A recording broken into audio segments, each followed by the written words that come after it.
Joo, mutta tervetuloa kaikki tänne paikan päälle sekä linjoille. Kiva, että teitä on niin monta ja että aihe on kiinnostunut teitä. Mä olen Samira Saramo, vastaava tutkijana täällä Siirtolaisuusinstituutissa. Ja halusin kertoa vähän tästä taustasta ja sitten näitä housekeeping-asioita, että mitä kaikkea mun pitää muistaa kertoa teille tästä päivän kulusta, iltapäivän kulusta. Mutta tämä on yli vuoden suunnittelun jälkeen vihdoin toteutuu.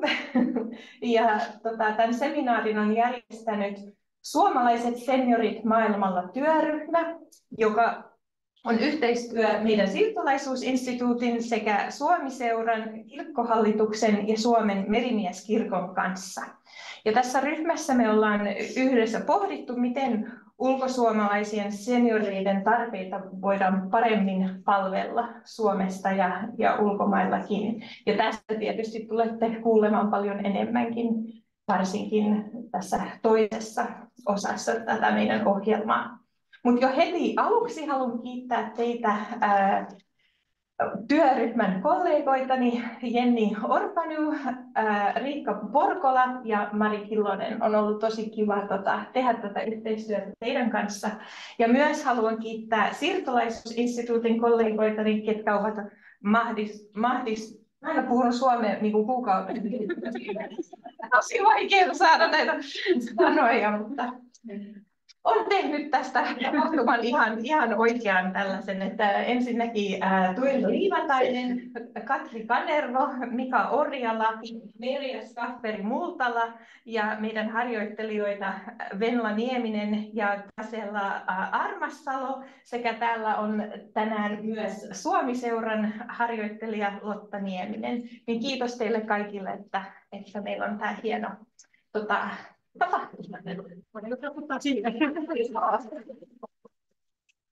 ja sen lisäksi meillä on paljon juhlittavaa.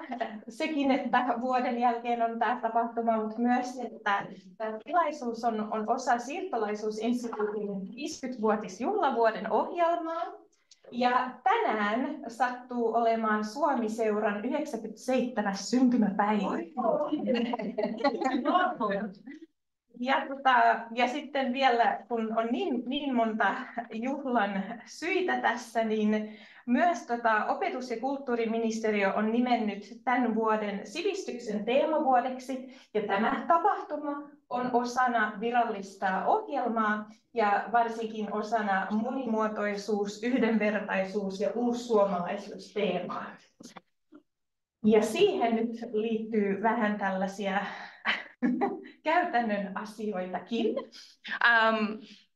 Tulen kertoa teille tässä lisää.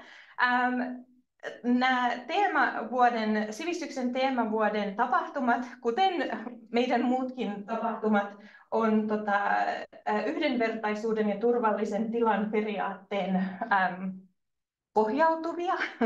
Ja tässä oli säännöissä, että minun pitää näyttää teille kirjallisesti sekä lukea ääneen tämän.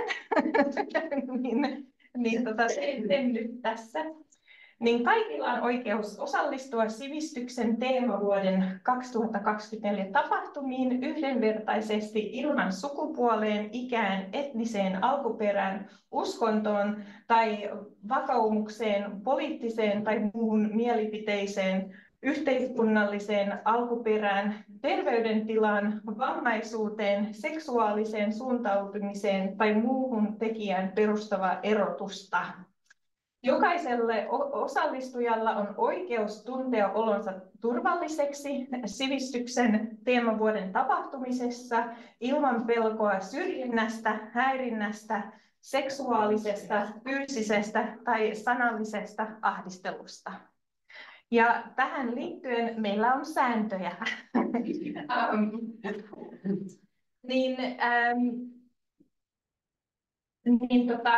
Tämä tarkoittaa, että me sitoudutaan näihin sääntöihin, että kohtaat toiset tasavertaisena, annat tilaa keskustelulle, kuuntelet ja olet avoin osallistujien moninaisuudelle ja erilaisille mielipiteille. Tunnistat omat ennakkoluuloletuksesi ja tarkastelet kriittisesti omaa ajatteluasi. Kerrot havaitsemastasi syrjinnästä, häirinnästä tai epäasiallisesta kohtelusta järjestäjille. Sori, että tuossa on tuollainen riviongelma. Pyydät anteeksi, jos loukkaat toista osapuolta. Tunnistat oman valtasi suhteessa muihin. Puhut omasta kokemuksestasi, et muiden puolesta. Ilmaiset eriävän mielipiteesi rakentavasti ja rauhanomaisesti asiaan keskittyen ja varmistat, että kuvaat ja tallennat tapahtumassa vain luvan saatuasi. Ja tähän liittyen, tämä ehkä varsinkin tuolla linjoilla olette huomanneet, että tätä tapahtumaa nauhoitetaan, mutta tässä on sellainen idea, että tämä tulee sitten myöhemmin Siirtolaisuusinstituutin YouTube-kanavalle ja tästä leikataan kaikki keskusteluosuudet, että tässä on sitten, tallennetaan oikeasti vain nämä puheenvuorot. Mutta se on niinku teknisistä syistä koko aika tallennetaan. Se kyllä tarkoittaa sitä, että jos sanoo jotain esitelmän aikana, niin se kyllä tulee sitten siihen, mutta että tiedoksi ja kaikki puhujat täällä on tietoisia tästä. Joo. Tollainen. Ja sitten, että tämä on myös, me toivotaan, että tästä herää paljon keskustelua nyt tästä huoneesta sekä Zoomin chatissa ja sitten jopa myöhemminkin. Niin tämä on tällainen hybriditapahtuma, niin sitten voi, jos olette tuolla linjoilla, niin sinne voi chatin kirjoittaa ajatuksia ja kommentteja, ja meillä on Lotta ja Kasella täällä, ketkä moderoi sitä ja tuo esille niitä kysymyksiä meille. Niin niitä voi kyllä kirjaa sitten niin kuin mistä vaiheessa vaan, mutta sitten otetaan ne esille vähän myöhemmin. Ja sitten tähän kuuluu myös sääntöjä, tähän niiden keskusteluun etikettiin, niin kannustamme asialliseen kommentointiin ja aiheesta pysyvään keskusteluun, kunnioitamme toistemme kokemuksia ja mielipiteitä, keskitymme kuuntelemaan toisiamme, pyydämme puheenvuoroa nostamalta kättä tai kirjaamalla keskusteluun niitä kysymyksiä. Järjestäjillä on oikeus poistaa sääntöjen rikkoja keskusteluista. Mut uskon, että tämä kaikki menee oikein hyvin ja näähän on niin upeat ja tärkeät periaatteet muutenkin, mutta hyvä aina välillä sanoa tällaiset ihan ääneenkin. Ja sitten osa tästä koko jutusta ja laitoinkin tällaiseen kuplaan, että toivomme, että pohditte tässä iltapäivän aikana, että mitä sivistys merkitsee minulle. Ja tästä voisit kirjoittaa tuonne chattiin. Toivottavasti loppukeskustelussa voidaan myös palata näihin kysymyksiin. Ja sitten kerron tästä varmaan lisää, tai joku kertoo lisää. Meillä on myös palautelomake, niin sinnekin voisit kirjata tästä. No niin, siinä taisi olla noi kaikki tärkeät. Mitäs sitten, kun varmaan aloitetaan tämä virallinen ohjelma. Ja nyt on kyllä, missä nämä paperit täällä ollaan. Niin tässä meillä on kaksi puhujaa, Marja Vaarama ja Tuire Liimatainen. Sen jälkeen on pieni kahvitauko ja sitten jatketaan vielä sen jälkeen asiantuntijoiden esitelmillä. Mutta nyt ensimmäiseksi on mun kunnia ja ilo kutsua tänne Marja Vaarama. Hän on sosiaalityön ja sosiaaligerontologian professori, Itä-Suomen yliopiston sosiaalityön emeritaprofessori, sosiaalipolitiikan dosentti Turun yliopistossa ja Lapin yliopiston kunniatohtori. Aiemmin hän on työskennellyt muun muassa Terveyden ja hyvinvoinnin laitoksen ylijohtajana, sosiaaligerontologian professorina Lapin yliopistossa, tutkimusprofessorina Stakesissa sekä vierailevana professorina Saksassa Bambergin yliopistossa. Professori Vaarama on johtanut useita alansa eurooppalaisia ja kotimaisia tutkimusprojekteja. Ja hänen teemoina ovat olleet enimmäkseen kansalaisten ja etenkin ikääntyneiden elämänlaatu, hyvinvointi ja toimijuus sekä iäkkäiden käyttäminen, palvelujen laatu ja vaikuttavuus. Ja tämähän on meidän päivän aihe. Kutsun tänne professori Vaaraman ja pyydän teitä tuolla Zoomissa varmistamaan, että teidän mikrofonit on suljettu. Ja tervetuloa. No niin, hyvät kuulijat täällä salissa ja sitten siellä verkossa. Ensinnäkin oikein paljon kiitoksia kutsusta tänne puhumaan tähän seminaariin ja toivon, että pystyn nyt sitten antamaan tähän teemaan liittyen teille jotakin. Ihan lyhyesti voi tiivistää, kun tuossa oli tuo sivistyksen teemavuosi ja mitä sivistys merkitsee minulle, niin kuin työurani tässä iäkkäiden tutkimuksessa tehneenä ja isovanhempani kasvattamana, niin mä voin sanoa sen, että sivistyksen mitta, kansan sivistyksen mitta on se, millä tavoin se kohtelee apua tarvitsevia ihmisiä ja ikäihmisiä. Ja tästä minä sitten täällä vähän puhunkin, mutta siis enemmän, mutta tämä on periaatteessa aina ollut kaikessa, mitä olen tehnyt, niin semmoinen perustava teema. Ihan lyhyesti niin käyn tässä läpi. Mä esittelen teille yhden tutkimuksen. Mulla on kyllä 40 vuoden tausta tässä, että voi olla, että niihinkin vähän palaan. Ja sitten myöskin olen kansainvälisesti tutkinut näitä eri maissa, muun muassa iäkkäiden elämänlaatua ja palveluja. Mutta tässä esittelen ensiksi tämän ihan yleisesti ja lyhyesti tämän tutkimuksen. Sitten nostan täältä muutamia asioita, jotka on ehkä kaikille meille mielenkiintoisia, niin kuin esimerkiksi kysymys, että missä iässä ihminen on vanha. Ja halutaanko vielä elää 100-vuotiaaksi? Kuka haluaa? Miten vanhuuteen suhtaudutaan? Miten itse suhtautuu? Miten yhteiskunta suhtautuu? Pelottaako tämä vanheneminen? Ja syrjitäänkö ikäihmisiä Suomessa iäkkäiden omien tai ihmisten kokemusten mukaan? Ja jos kyllä, niin kuka?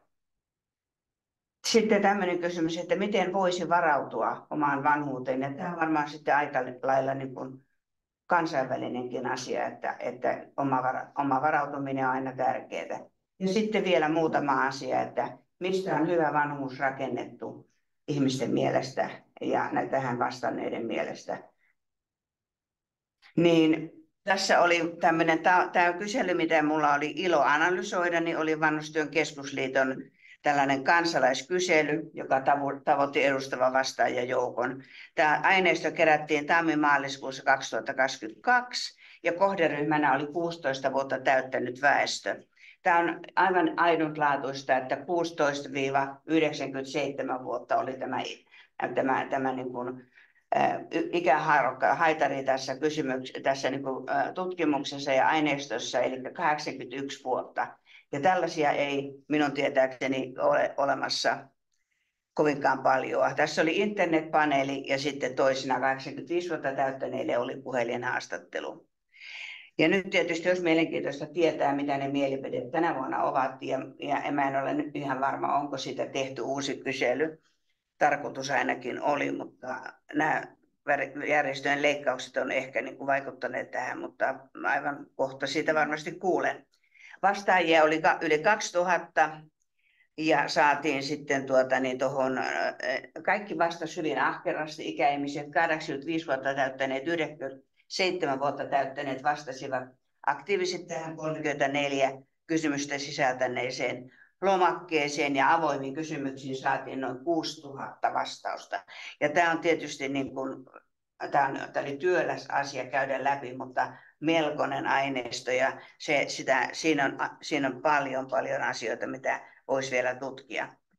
Nämä tulokset eivät missään tapauksessa tue sitä tapaa, että jätetään 80 vuotta täyttänyt väestö kokonaan pois mielipidekyselyistä. Ei kysytä mitään. Eikö se olisi vähän niin kuin Joe Biden, tai ei kysyttäisi mitään? Ja eikö Salekin ole kohta siinä iässä, että häneltäkään ei kysyttäisi mitään. Että tämä on niin hyvin erikoinen tämä tämä suomalainen tapa, mutta tämä ei ole yksinään suomalainen, että tämä on ikävä kyllä eurooppalainen. Ja sitten se, mikä on kiintoisaa, niin nuoret vastasivat aktiivisesti, eli he olivat kiinnostuneet ikääntymisestä, kun yleensä sanotaan, että ei se nuoria kiinnosta. Ja kohta me nähdään, millä tavoin ja mitkä asiat kiinnostaa. No, missä sijassa tuo vanhuus ihmisten mielestä alkaa? Yleensä ihmiset ajattelivat, että se alkaa tuossa 61-70-vuotiaana. Ja keskimäärin 68-vuotiaana. Siellä oli neljäsosa, joka ajatteli, että se alkaa tuossa 71-80, mutta tuonne ne tuli ne suurin osa tänne tuohon 61-70. Ja tämähän niin kuin aika nätisti seuraa niin kuin meidän joustavaa eläkeikää. Ja tämä 68 on meille semmoinen keskimääräinen tai semmoinen tavoiteikäraja, jossa pitäisi jäädä eläkkeelle.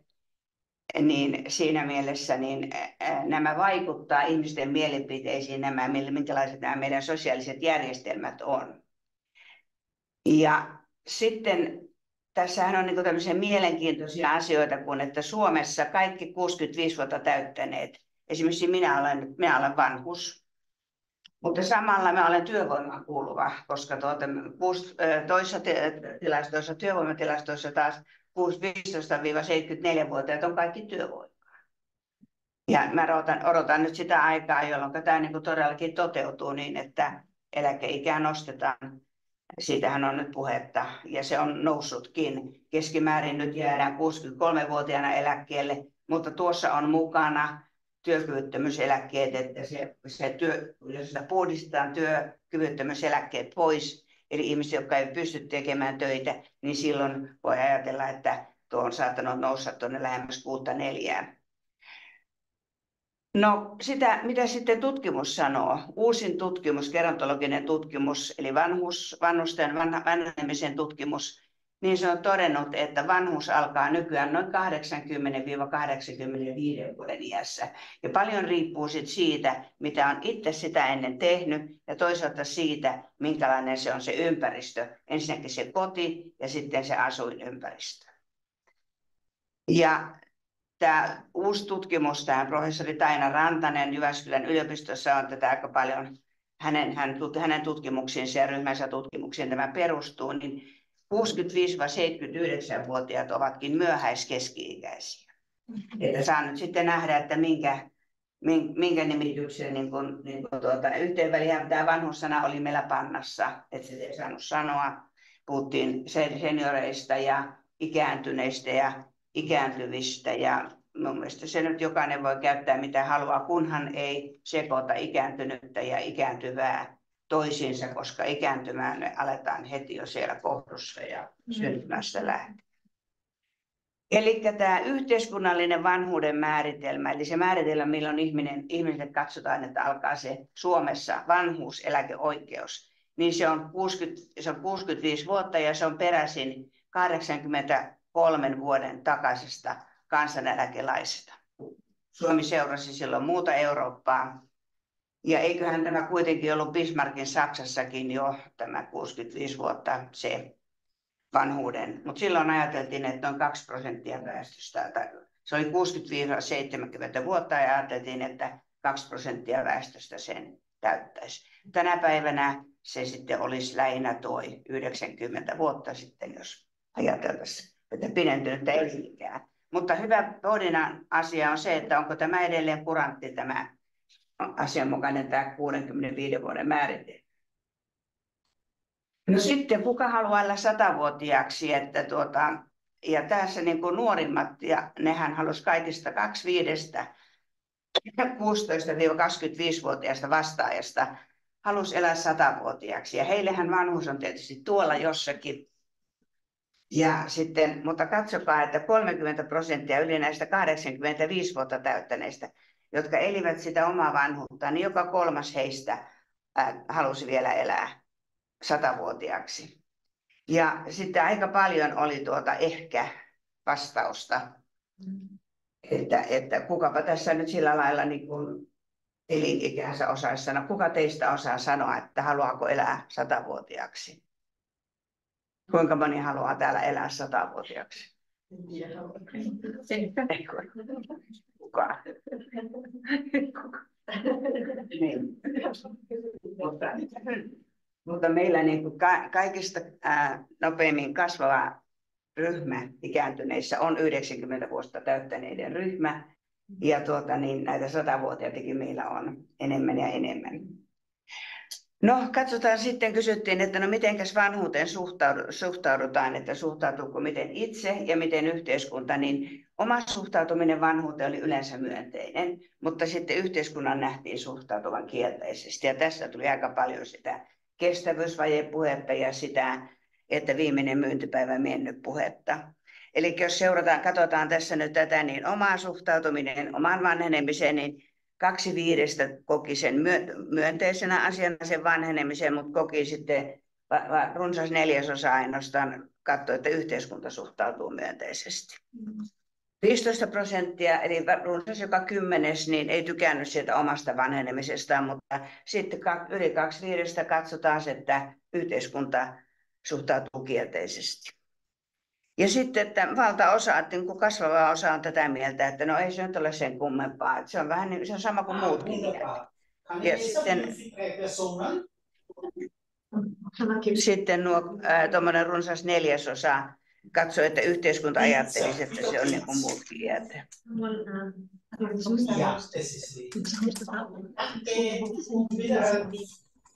Wie viel welche Zeit? Ach så, das ist tysta, weil alle sitten aloitte längre Zeit. Mulla ei tässä ole sitä. Joo.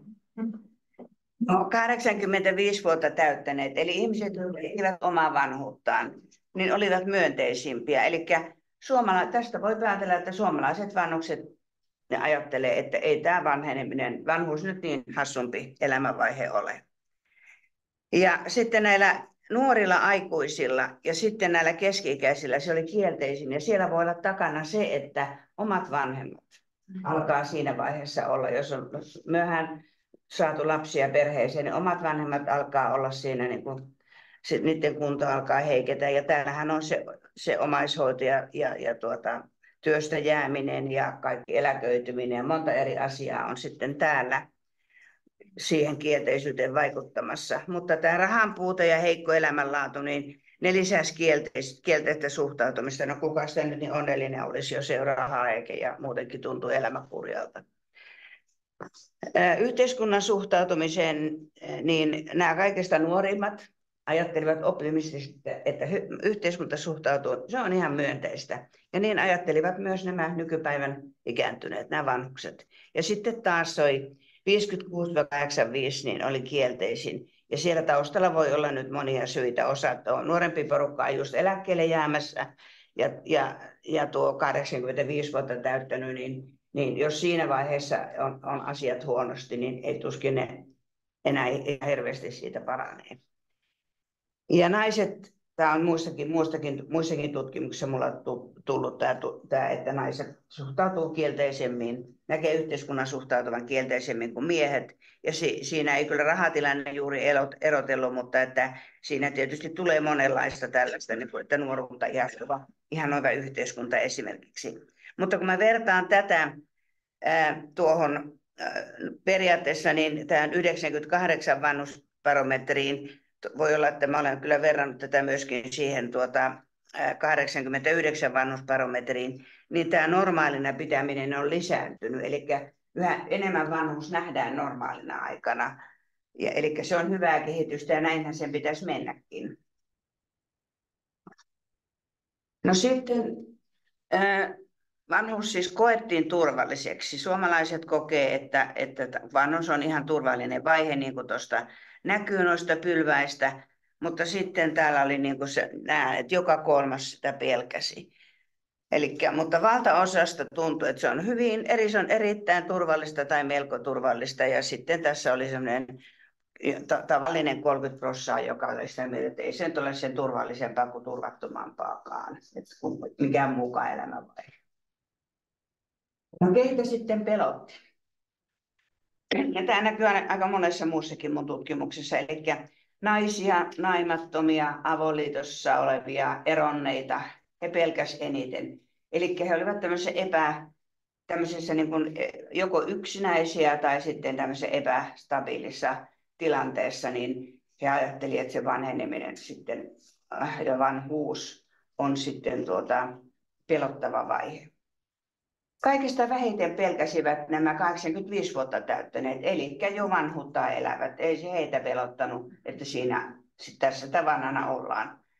Ja nuorimmat sitten taas, joilla se on niin kaukana se vanhuus, niin heitä vähiten myöskin pelotti. Eniten se pelotti jälleen kerran näitä nuoria aikuisia ja näitä keski-ikäisiä.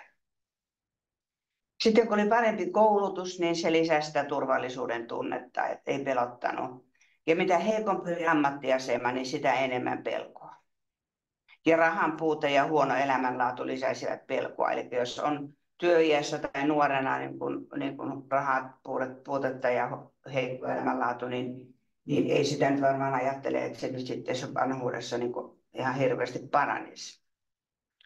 Mutta tästä voi päätellä näin, että yksinäiset, keski-ikäiset, vähemmän koulutetut, heikommassa ammattiasemassa olevat, köyhät ja heikon elämänlaadun omaavat, ne pelkäävät vanhuuttaa muita enemmän. No sitten kysyttiin osallisuutta, ja se osallisuus on sinänsä niin kuin vaikea termi, mutta tässä sitä kysyttiin kahdella tapaa, sillä tavoin, että kuinka kokee, että tulee kuulluksi oma ääni yhteiskunnassa, ja sitten toinen kysymys oli, että minkälaisesti kokee päätösvallan omiin asioihinsa. Ja joka viides koki, että tulee hyvin kuulluksi. Valtaosan mielestä yhteiskunnassa ei kuulla vanhojen, oma ääni ei kuulu. Ja sitten vajaa viidesosa oli sitä mieltä, että ei hyvä eikä huono. Miehet ja nämä kaikista nuorimmat, joille niin vanhuus on kaukana, ja sitten taas nämä vanhuuttaan elävät, niin ne antoi parhaimmat arviot siitä, että vanhojen ääni kuuluu. Ja sitten heikommat tuli näitä toisaalta tässä työelämänsä loppuvaiheessa olevat ja sitten tässä vanhuuden kynnyksellä olevat. Ja sitten ammattikorkeakoulutus tai ammatillinen koulutus, eläkeläisyys ja työttömyys, niin se liittyy siihen, että annettiin heikompia arvioita.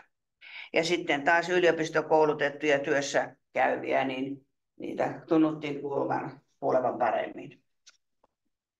Nehän on kansalaiset on nämä yliopistokoulutetut ja työssä käyvät, että kuka sitten muut työt tekisi. No päätösvalta omiin asioihin, niin se puolet koki, että se on kyllä ihan hyvä.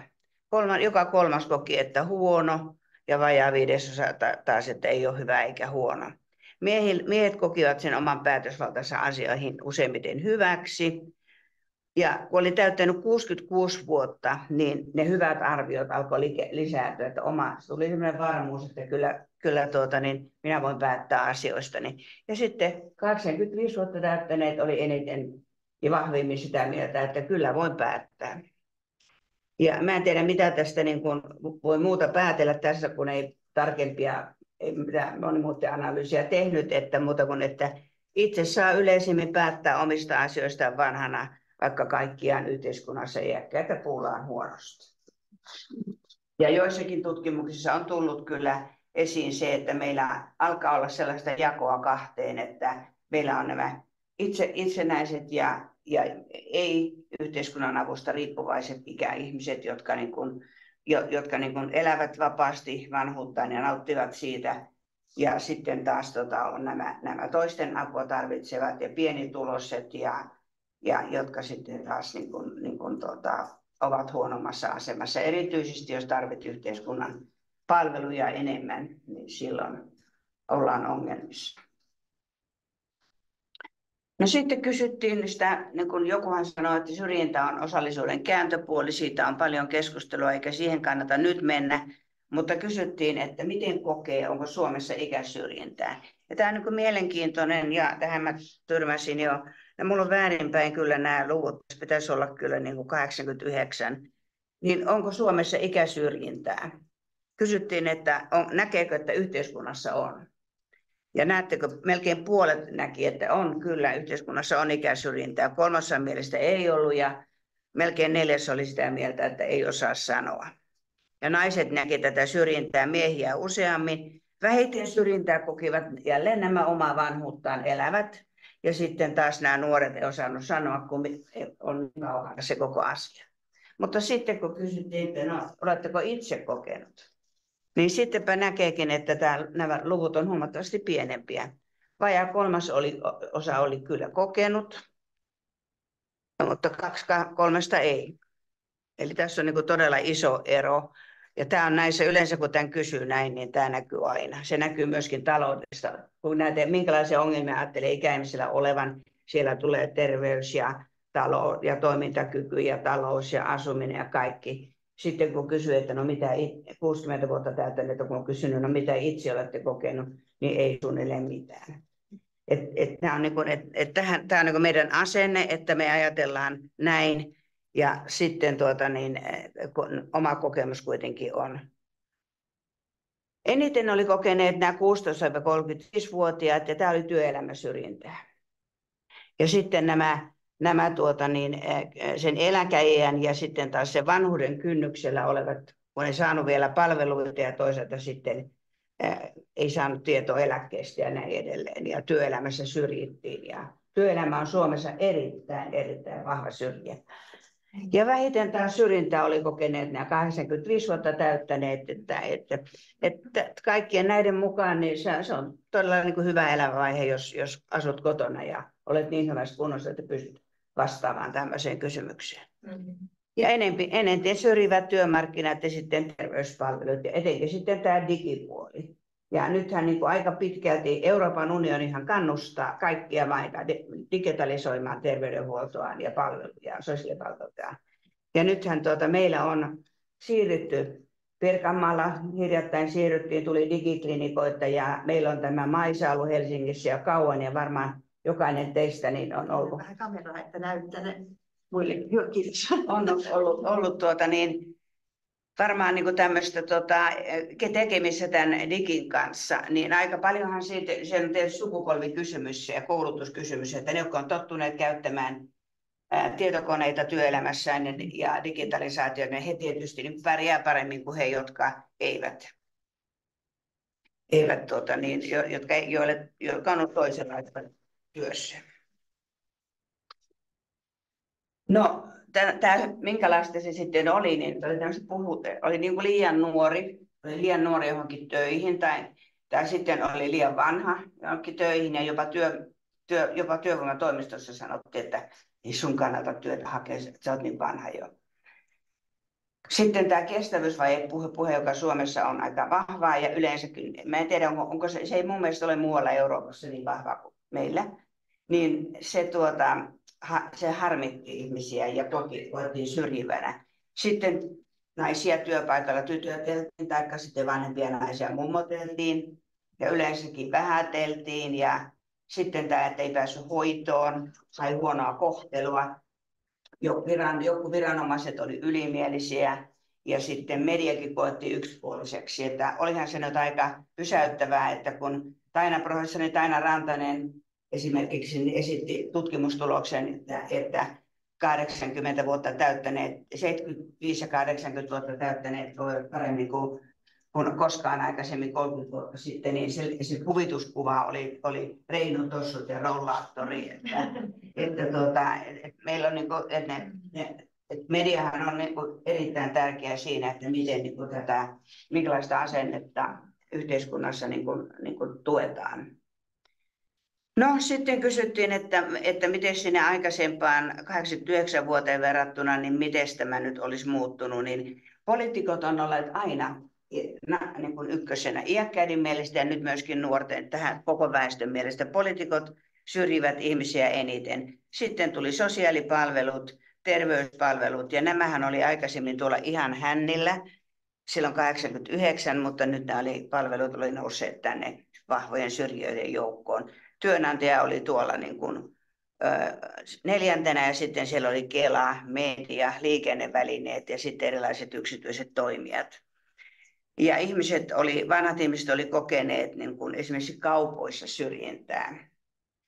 Että jos he menevät jotain vaatteita ostamaan, niin heidät viedään jonnekin mummo-osastolle.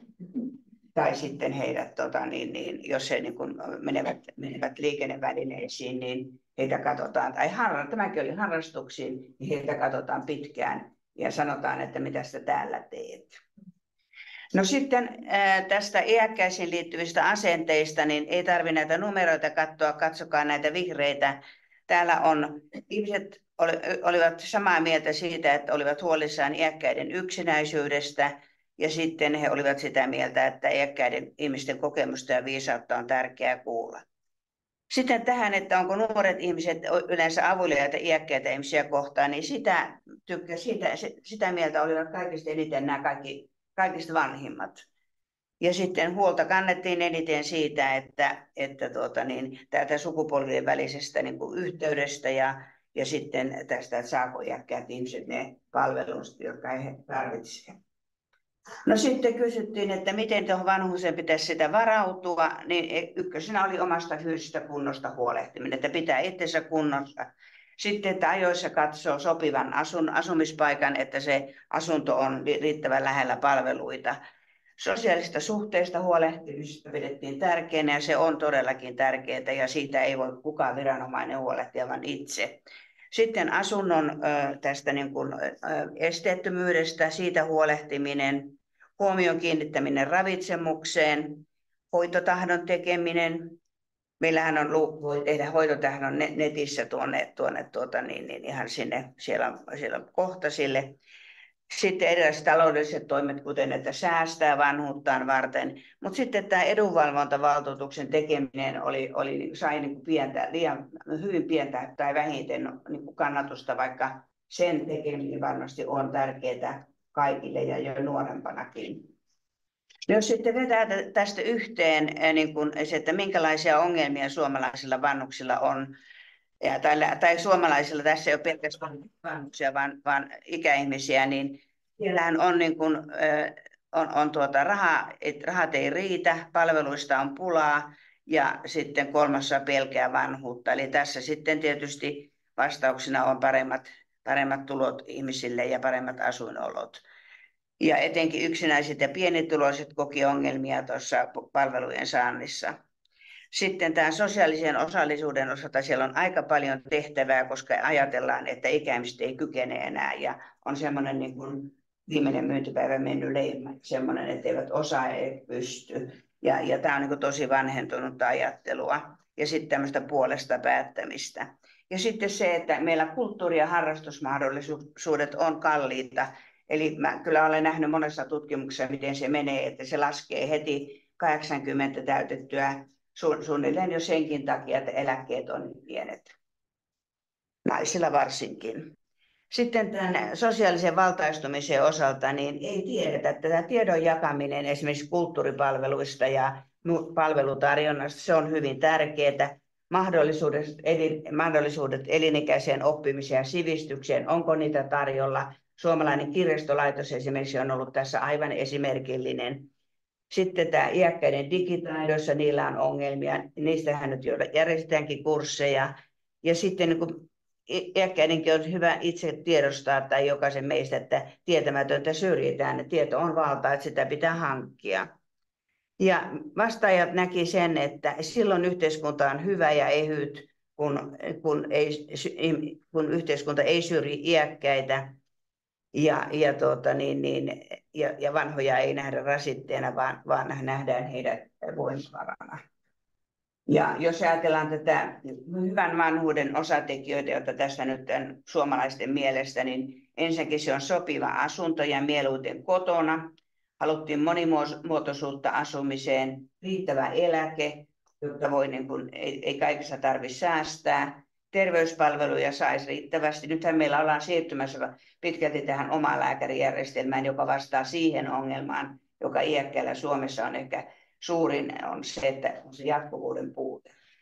Hoivapalveluja tarpeen mukaan ja jo tietoisuus siitä, että niitä saa, niin koettiin, että se antaa turvaa itsemääräämisoikeuden kunnioittamista arvostettiin ja sitä kautta se vahvistaa hyvää ja myönteistä vanhenemista.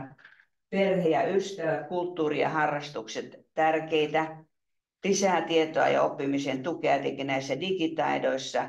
Ja sitten nähtiin, että hyvä elämä on sitä, että nähdään, että yhteiskunta kuuluu kaikille, on kaikenikäisten ihmisten yhteiskunta, jossa vanhat ihmiset nähdään voimavarana ja ymmärretään heidän merkityksensä tietojen ja taitojen siirtäjinä sukupolvelta toiselle.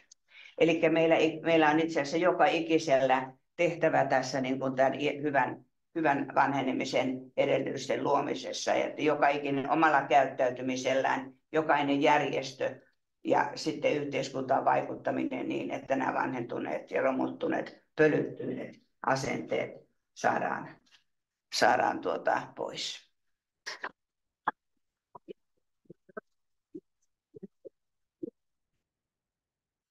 Kiitos todella paljon. Tuossa oli niin paljon mielenkiintoista. Mä luulen, että me ollaan päätetty kuitenkin, että me otetaan ne kysymykset sitten näiden molempien lopussa, että sitten ehkä tulee vähän erilaista keskustelua ja huomasin, että sieltä tulikin jo kysymyksiä, niin palataan niihin. Kiitos paljon.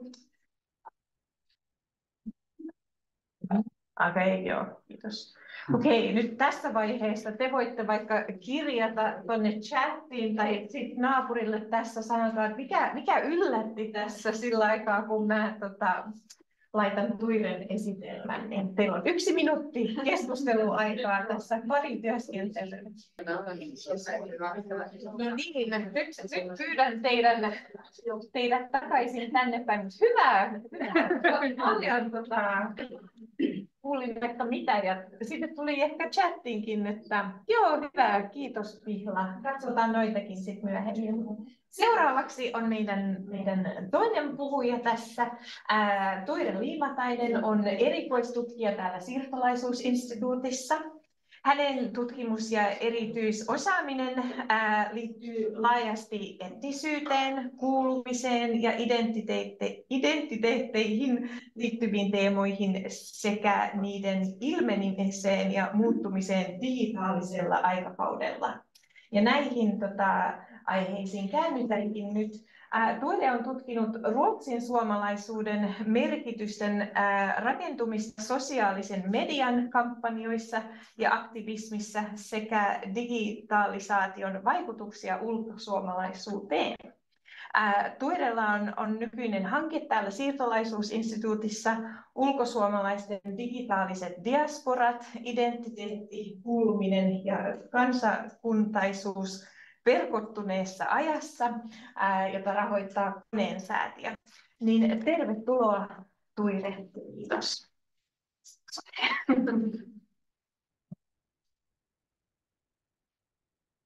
No niin. Kiitos teistä. Ja tosiaan mulla on nyt tässä tämän päivän esityksessä sama tämmöinen pääotsikko kuin mulla on tuossa mun tutkimushankkeessa, mutta mä yritin nyt tämän päivän esityksiä tämän seminaarin teeman huomioon ottaen tuoda mukaan erilaisia näkökulmia liittyen ulkosuomalaisuuteen, digitalisaatioon ja sitten myös ikääntymiseen. Eli tämä esitys käsittelee kaikkea ja ei mitään samaan aikaan varmaan, että tässä on niinku sellaisia risteämäkohtia näiden eri 3 teeman ympärillä. Ja ennen kuin mä menen tähän aiheeseen, niin haluaisin tästä päivän teemasta, eli sivistyksestä, sanoa myös muutaman sanan, kun mä mietin, että miten just tämä aihe liittyy sivistykseen. Eli mun mielestä digitalisaatiolla ja sivistyksellä on tosi paljon monia yhteyksiä ja vuorovaikutuksia, mistä voi ehkä keskustellakin myöhemmin vielä tänään. Eli just kun mietitään, että jos sivistys tarkoittaa ihmisen henkistä kehitystä, oppimista, tiedon hankintaa, niin tänä päivänä nimenomaan teknologiset välineet ja digitaaliset teknologiat ja kanavathan on nimenomaan niitä kanavia, joiden kautta on mahdollista päästä käsiksi just monipuoliseen tietoon ja oppimiseen, mutta samalla on hyvä myös muistaa, että totta kai tähän niin kuin digitalisaatioon ja sivistykseen liittyy myös tosi paljon haasteita. Eli esimerkiksi tämmöisessä nykyaikaisessa tietotulvassa niin on haasteena esimerkiksi se, että löydetäänkö me tietoa ja onko se tieto luotettavaa. Ja sitten toinen on myös tämmöiset huolet, mitä usein kuullaan, että sosiaaliset taidot heikkenee, kun ei enää niin kuin ole tällaista kasvokkain vuorovaikutusta ja tämmöistä. Mutta tässä on nyt muutama sellainen teema, että ehkä tuonne niin kuin chattiinkin tästä voisi herätä jotain ajatuksia. Mutta joo. Eli esityksen aihe. Mä aluksi ajattelin, että mä kerron ihan tosi nopeasti vähän tästä mun hankkeesta ja sen taustoista ja mitä mä siinä tutkin. Ja sitten kerron muutaman sanan, miltä ulkosuomalaisuus näyttää tänä päivänä. Tämä perustuu nyt muiden tekemään tutkimukseen, mutta ajattelin, että tätä on ehkä hyvä vähän käydä tässä läpi. Ja sitten sen jälkeen näiden pohjalta sitten vähän näkökulmia ulkosuomalaisuuteen ja digitalisaation ja sitten toisaalta ikääntymiseen ja digitalisaation. Ja sitten minulla on ihan lopuksi muutama sana myös ulkosuomalaispolitiikasta, mikä on yksi tähän mun hankkeeseen liittyvä tämmöinen niin kuin, tutkimusalue. Eli tosiaan mä aloittanut viime vuonna tämän mun tutkimushankkeen, tämä nyt jatkuu vielä kevääseen 2026 asti, ja tämän tarkoituksena tälle hyvin yksinkertaisesti selvittää ulkosuomalaisuuden ja digitalisaation välisiä yhteyksiä, eli ennen kaikkea sitä, miten ulkosuomalaiset itse käyttää verkkovälitteistä mediaa ja muita digitaalisia palveluita, ja sitten toisaalta miten se vaikuttaa siihen, millaisia suomalaisuuden merkityksiä tuotetaan. Eli tämä nyt liittyy aika paljon näihin mun aikaisempiinkin tutkimusintresseihin.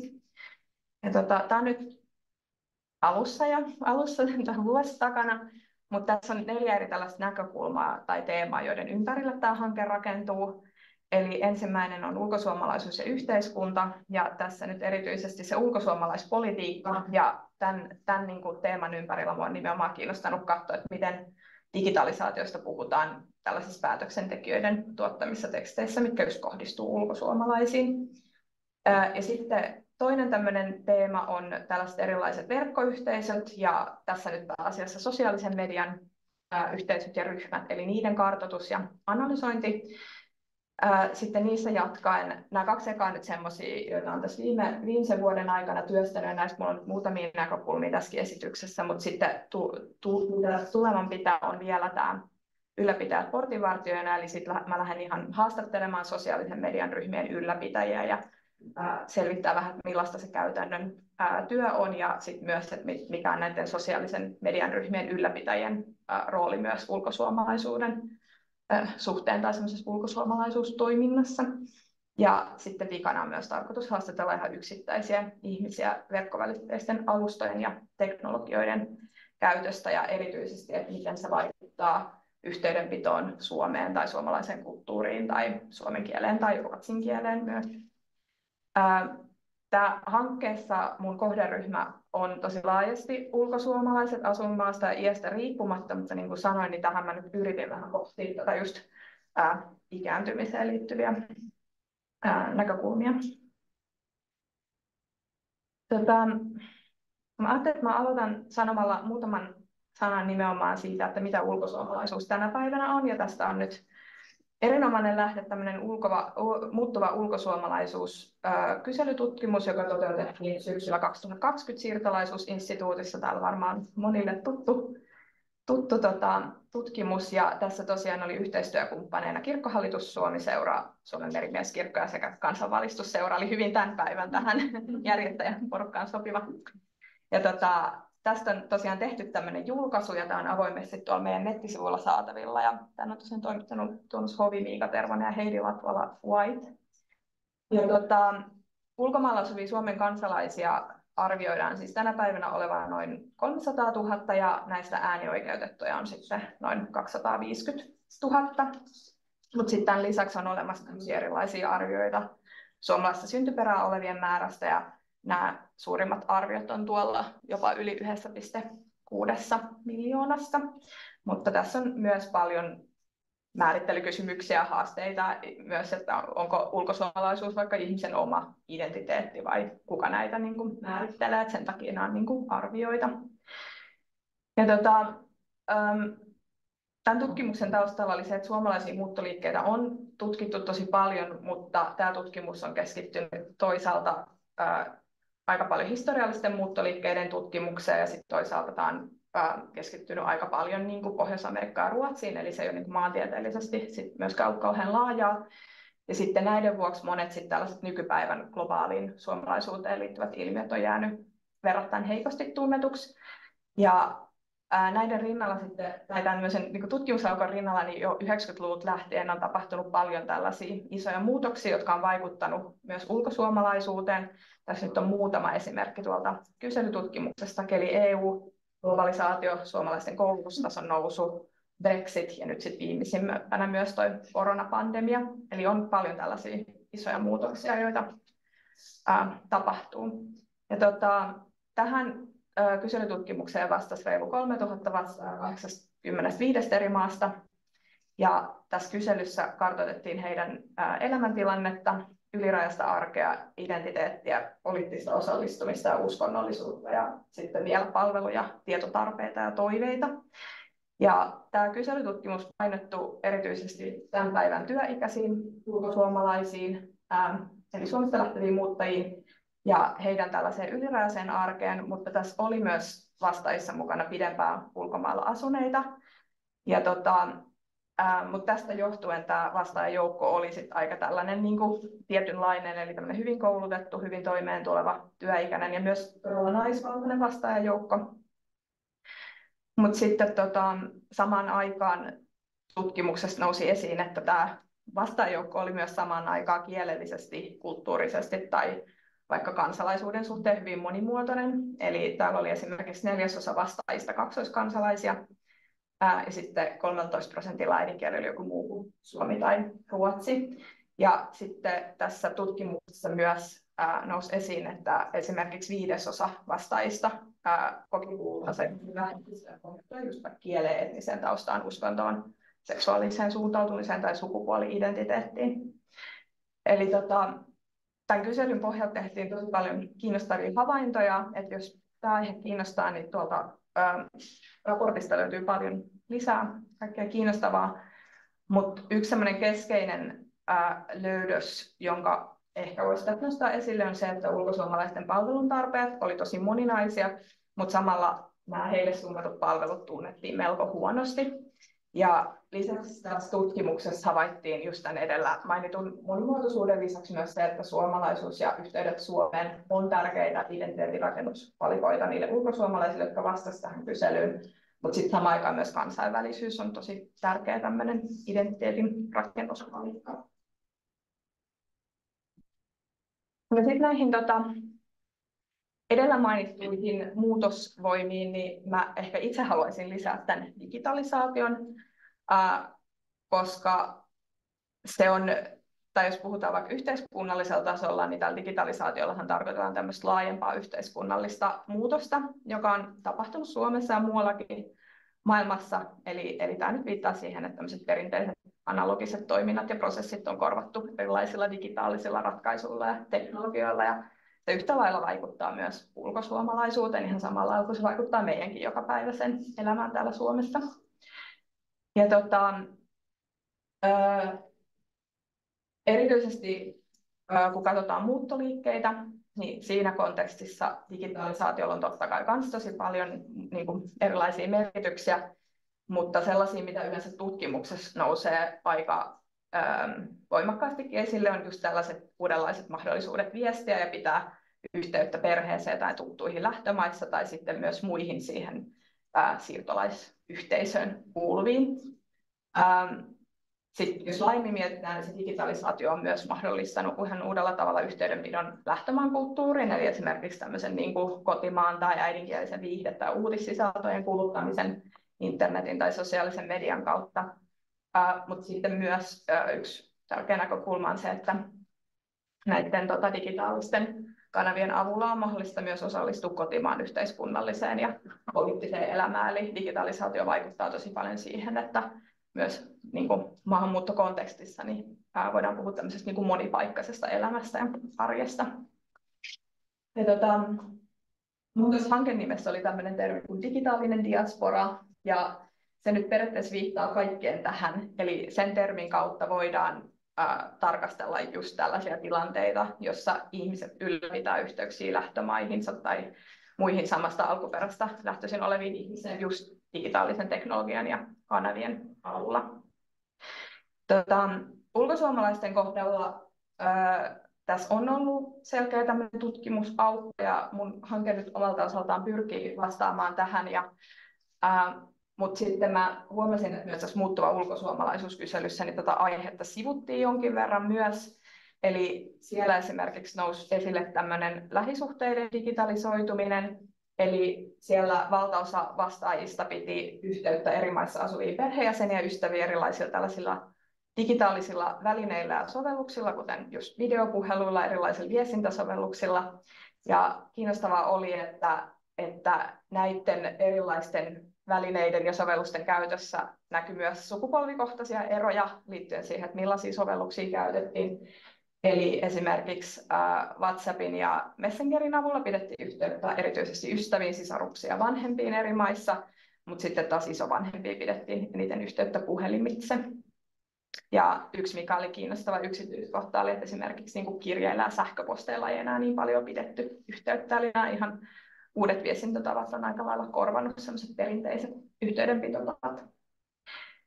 Sitten tässä kyselyssä myös havaittiin, että ulkosuomalaiset osallistuu aktiivisesti tällaisiin erilaisiin sosiaalisen median keskusteluryhmiin, jotka just koko ulkosuomalaisia yhteen. Ja tämä nousi myös aineistossa selkeästi tällaiseksi yhdeksi tärkeimmistä informaatio- ja yhteistyökanavista. Ja näissä ryhmissä olevien tai näitä ryhmiä käyttävien ulkosuomalaisten ikähaarukka oli myös tosi laaja ja vaihteli ihan parikymppisistä 70-vuotiaisiin, jotka kertoi saavansa tietoa nimenomaan Facebookin kautta. Mä olen nyt itse tehnyt jonkin verran kartoitusta just näihin ryhmiin liittyen. Minulla on tässä tämmöinen luku tuolta tammikuulta 2024, jolloin olen viimeksi näitä katsellut. Ja, tällä hetkellä minulla on tämmöinen tietokanta, mihin olen näitä erilaisia Facebook-ryhmiä koonnut. Ja tällä hetkellä siellä on 230 ryhmää siellä listassa ja niitä on 25 eri maassa. Mutta sitten siellä on myös sellaisia ryhmiä, jotka ei ole mitenkään tiettyyn maahan kytkeytyneitä, vaan on tämmöisiä laajempia globaaleja ulkosuomalaisverkostoja, jotka operoi siellä sosiaalisessa mediassa.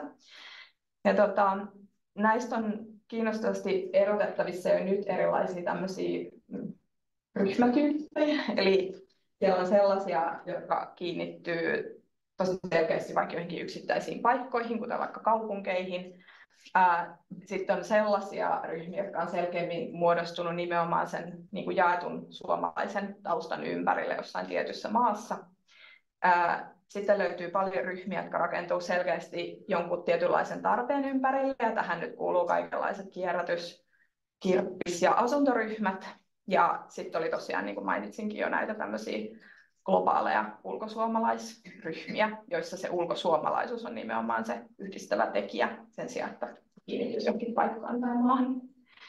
Mutta tämän verran minulla on tällä hetkellä tästä tutkimusosiosta, että mä en sitä vielä tämän enempää päässyt analysoimaan. No sitten ulkosuomalaisuudesta ja ikääntymisestä yritin etsiä tietoa, mutta myös tästä tuntuu olevan aika huonosti tutkimusta tai ainakaan tämmöistä viimeaikaista tutkimusta. Ja myös tässä muuttuva ulkosuomalaisuuskyselyssä niin tosiaan näistä vastaajista suurin osa oli työikäisiä ja noin 10% oli vain opiskelijoita tai eläkeläisiä, eli sielläkään sitten ei tule sitten esimerkiksi ikääntyneiden näkökulmia niin paljon esille. Mutta sen verran tässä kyselyssä kuitenkin todettiin esimerkiksi, että eläkettä ulkomaille viettämään lähteneet suomalaiset näytti olevan yleensä suht vakaasti sinne asuinmaahansa kiinnittyneitä kuin esimerkiksi työn perässä lähteneet. Ja tämä havainto tuossa tutkimuksessa nyt koski erityisesti Espanjassa ja Thaimaassa asuvia ulkosuomalaisia eläkeläisiä. Mutta sitten mä katsoin vähän tarkemmin tästä ikääntymisestä ja digitalisaatiosta ja löysin tämmöisen kiinnostavan Digi- ja väestötietoviraston digitaitoraportin vuodelta 2023. Ja tässä todettiin tosi kiinnostavasti, että vähintään 73% 16–89-vuotiaista suomalaisista oli vähintään perustason digitaidot.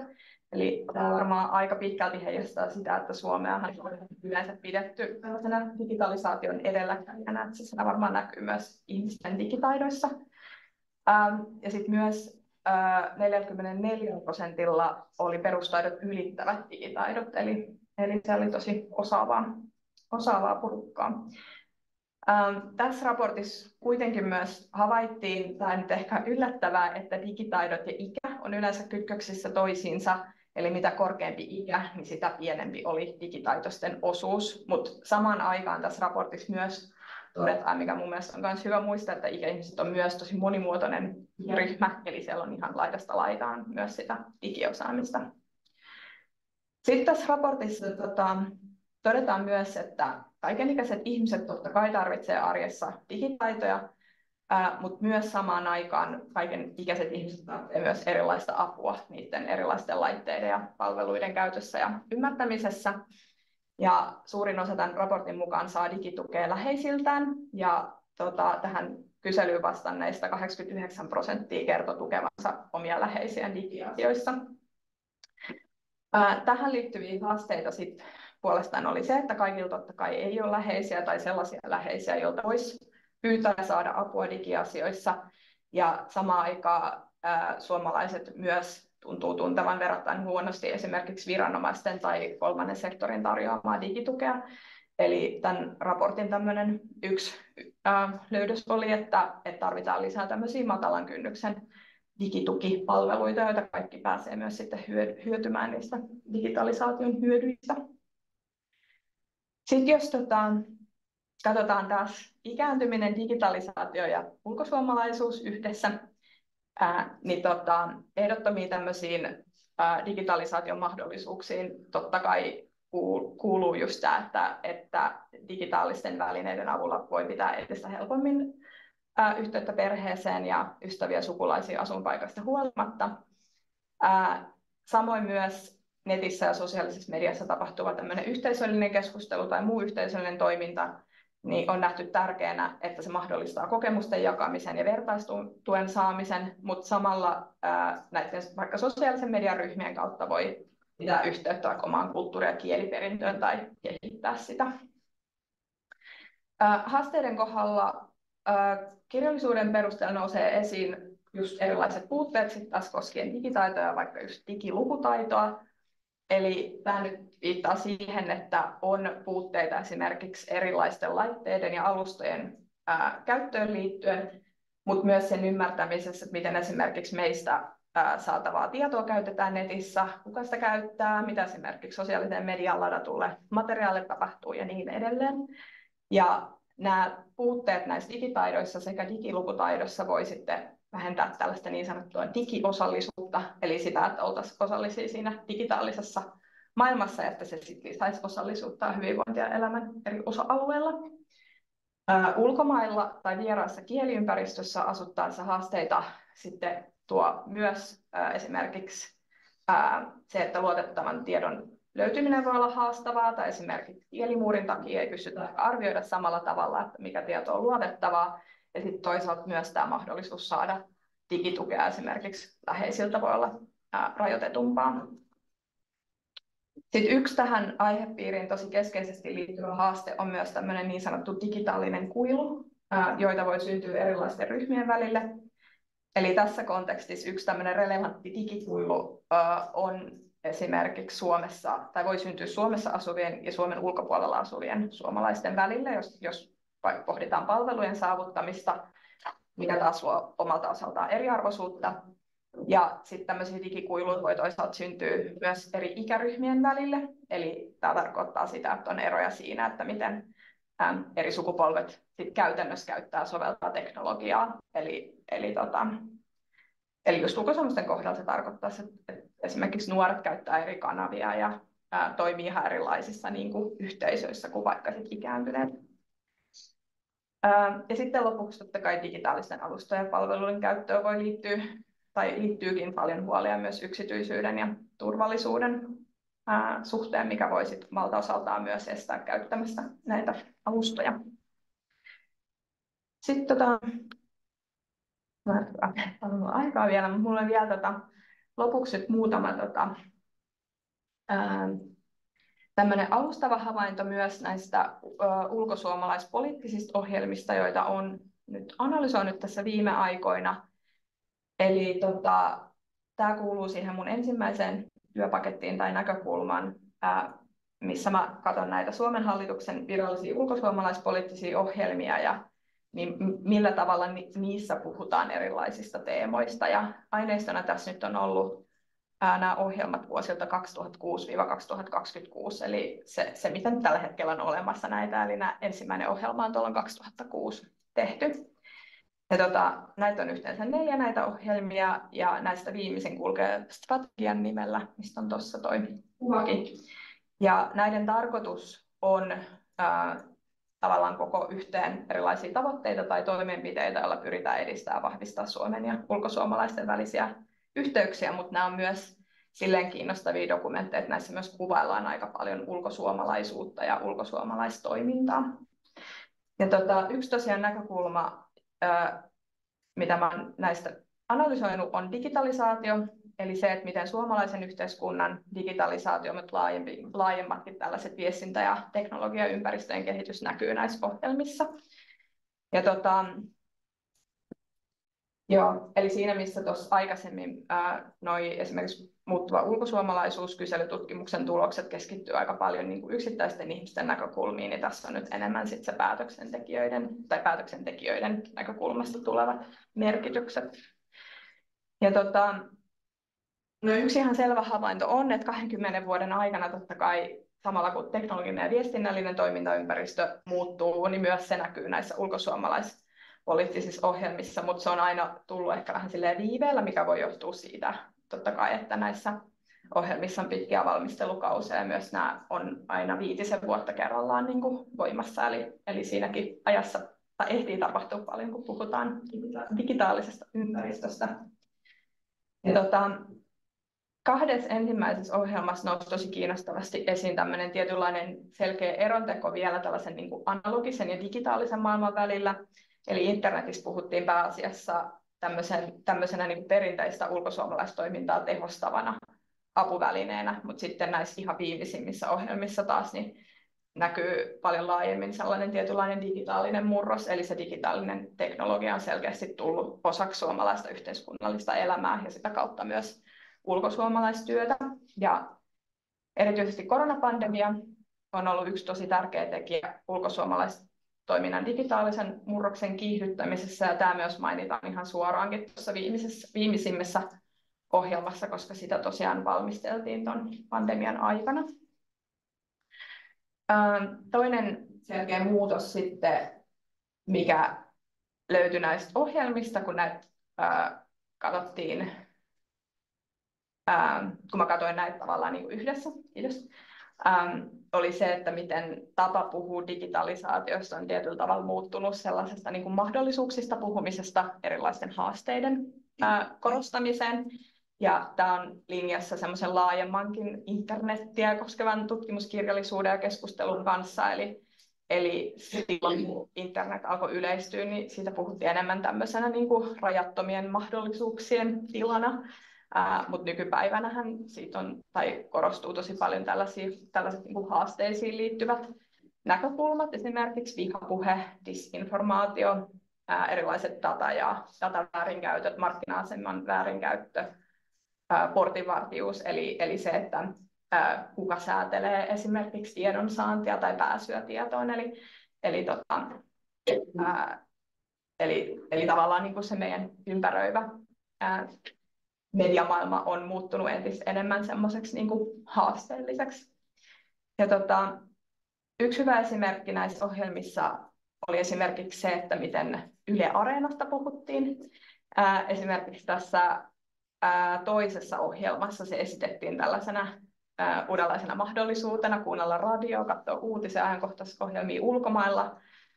Mutta sitten 3. ohjelmassa sen rinnalle oli tullut jo mukaan se, että nämä ohjelmat ja sisällöt ei aina ole välttämättä katsottavissa kaikkialla maailmassa, ja niihin liittyy nimenomaan erilaisia tämmöisiä tekijänoikeudellisia ja taloudellisia näkökulmia. Eli tämä nyt liittyy suoraan just tämmöiseen niin kuin portinvartijuuteen nykyisessä teknologisessa toimintaympäristössä, eli siihen, että kuka tai mikä tavallaan kontrolloi sitä, että mitä me voidaan katsoa netin välityksellä ulkomailla. Sitten toinen hyvä esimerkki on mun mielestä äänestäminen.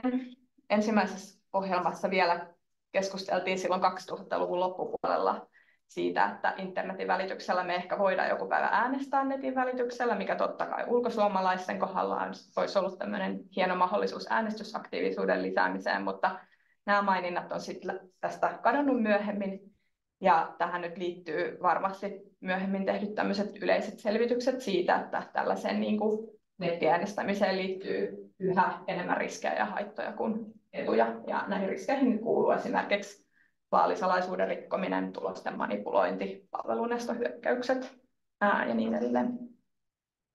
Ja sitten kolmas hyvä esimerkki on myös esimerkiksi digitaaliset viranomais- ja kansalaispalvelut ja miten niiden ympärillä on entistä enemmän huomioitu just tätä tällaista digikuilua Suomessa asuvien suomalaisten ja ulkosuomalaisten välillä, mikä ihan suoraankin mainitaan tuolla ohjelmissa. Eli tämä, että vaikka Suomessa me voidaan entistä enemmän asioida netin välityksellä viranomaisten parissa, niin ulkosuomalaisille tämä ei aina olekaan mahdollista, jos tulee vaikka verkkopankkitunnukset tai mobiilivarmenne ja niin edelleen.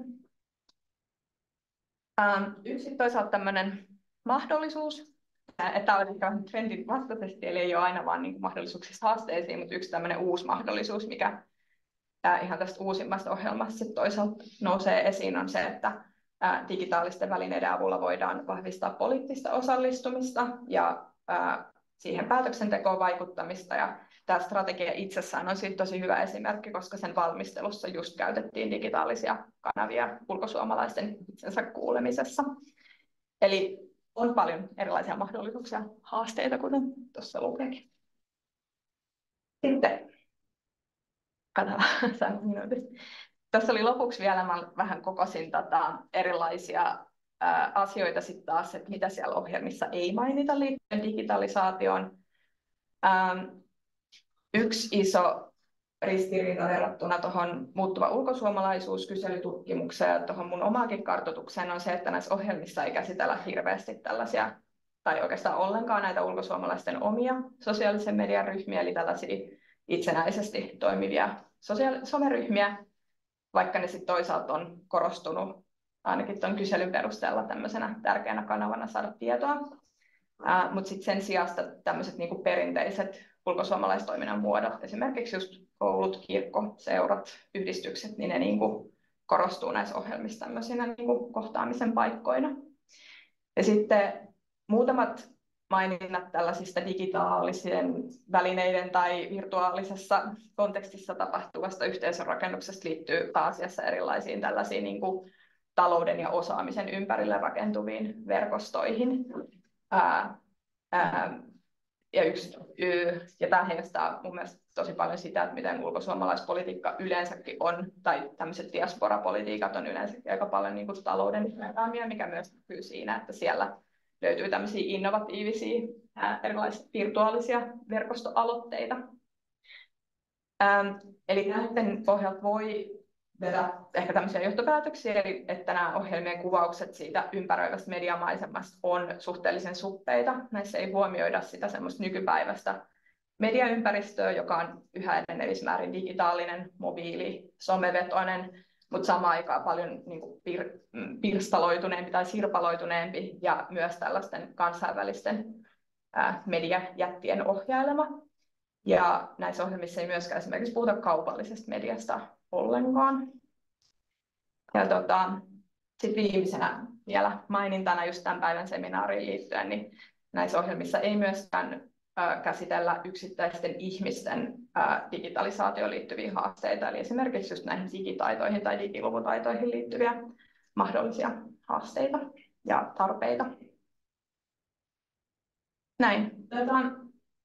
Joo, tässä on ihan yhteenvetona vaan sitten, että ulkosuomalaisuus on jatkuvassa muutoksessa ja nämä erilaiset yhteiskunnalliset tekijät vaikuttaa siihen, mutta myös on tärkeää huomioida nämä erilaiset teknologiset tekijät.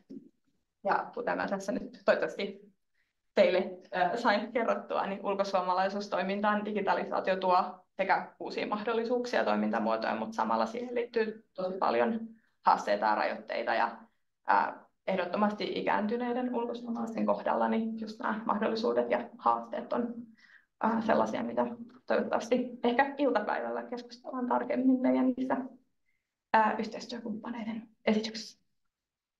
Näin. No niin, kiitos.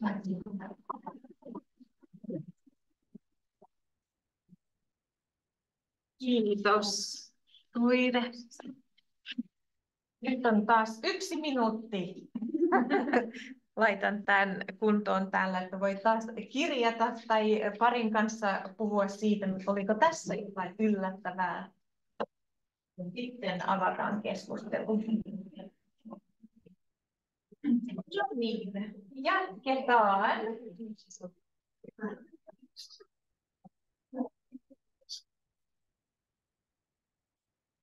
Kivasti edelleen osallistujia tuolla Zoomissa. Niin kiva, että olette siellä. Ja nyt aloitetaan tämä toinen osuus tästä meidän iltapäiväseminaarista. Ja nyt kuullaan meidän suomalaiset seniorit maailmalla -työryhmän asiantuntijoilta heidän tärkeästä työstä. Ja ensimmäiseksi tässä, jos osaan multitaskata, voin vaihtaa slaidit samalla aikaa. En ehkä osaa kyllä puhua ja tehdä samaan aikaan. Mutta kutsun tänne puhujaksi Jenny Orpany. Tervetuloa Suomi-seurasta. Kiitos. Eli vaan kaikille täällä salissa ja siellä linjoilla. Hienoa, että seminaarimme aihe kiinnostaa ja olette tulleet mukaan. Kiitos Samira kauniista alkusanoista ja tutkijamme, professorimme ja professori Marja ja tutkija Tuija upeista ja todella mielenkiintoisista esityksistä. Minä olen siis Jenny Orpany Suomi-seurasta ja vastaan meidän neuvontapalveluistamme. Mä olen itsekin entinen ulkosuomalainen, asuin yli 20 vuotta ulkomailla eri maissa ja olen nyt siis paluumuuttaja ja ollut täällä Suomessa 3,5 vuotta ja toimin siis Suomi-seurassa. Mä kerron nyt puheenvuorossani siis meidän järjestön toiminnasta ja erityisesti neuvontapalvelun näkökulmasta tänä sivistyksen teemavuonna. Suomi-seura ry on ulkosuomalaisuuden asiantuntija ja palvelujärjestö.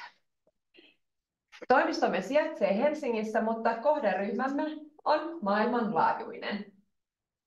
Jo 97 vuoden ajan olemme tukeneet ulkosuomalaisia ja paluumuuttajia. Toimimme elinvoimaisen ulkosuomalaisuuden ja ylirajaisen kansalaisyhteiskunnan vahvistajana.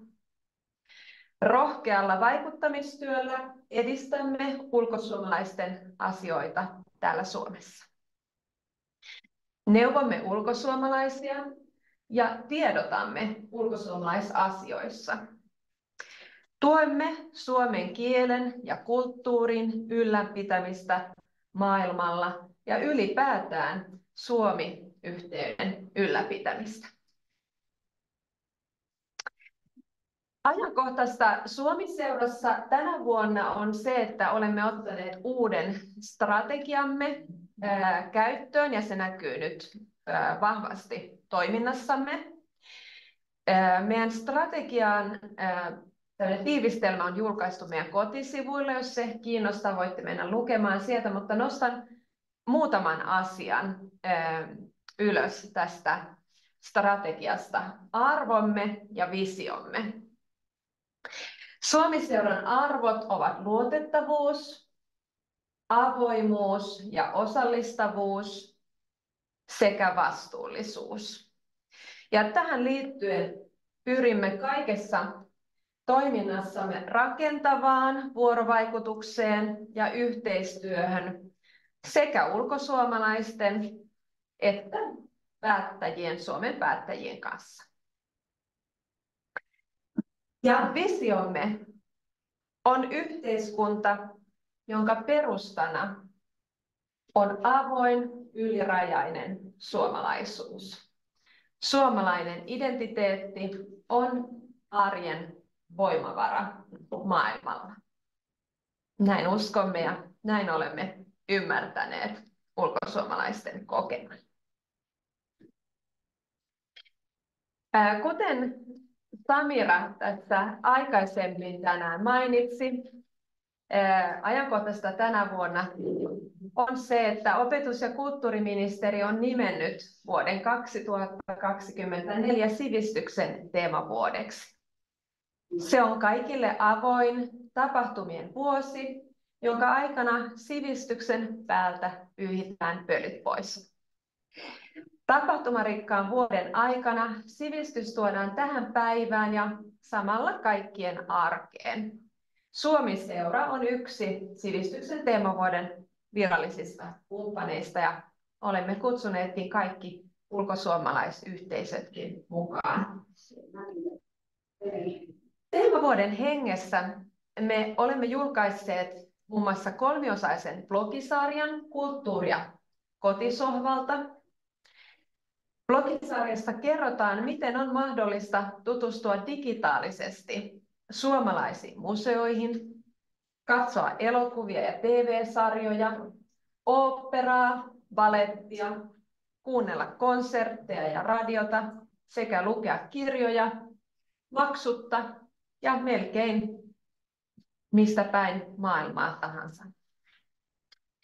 Toive tiedosta, miten suomalaista kulttuuria voisi kokea etänä, nousi ulkosuomalaissenioreilta muutama vuosi sitten, kun kuulimme heitä osana tämän nykyisen ulkosuomalaisstrategian tekemistä. Nyt tähän tarpeeseen vastattiin sivistyksen teemavuoden hengessä ja toivomme, että näistä blogeista on teille iloa. Tässä aikaisemmin mainittu ulkosuomalaisstrategian seuranta, tai mainittiin tämä ulkosuomalaisstrategia. Tämän strategian toinen seurantaseminaari järjestettiin nyt maaliskuussa 19. päivä. Ensimmäinen seurantaseminaari järjestettiin siis vuosi sitten.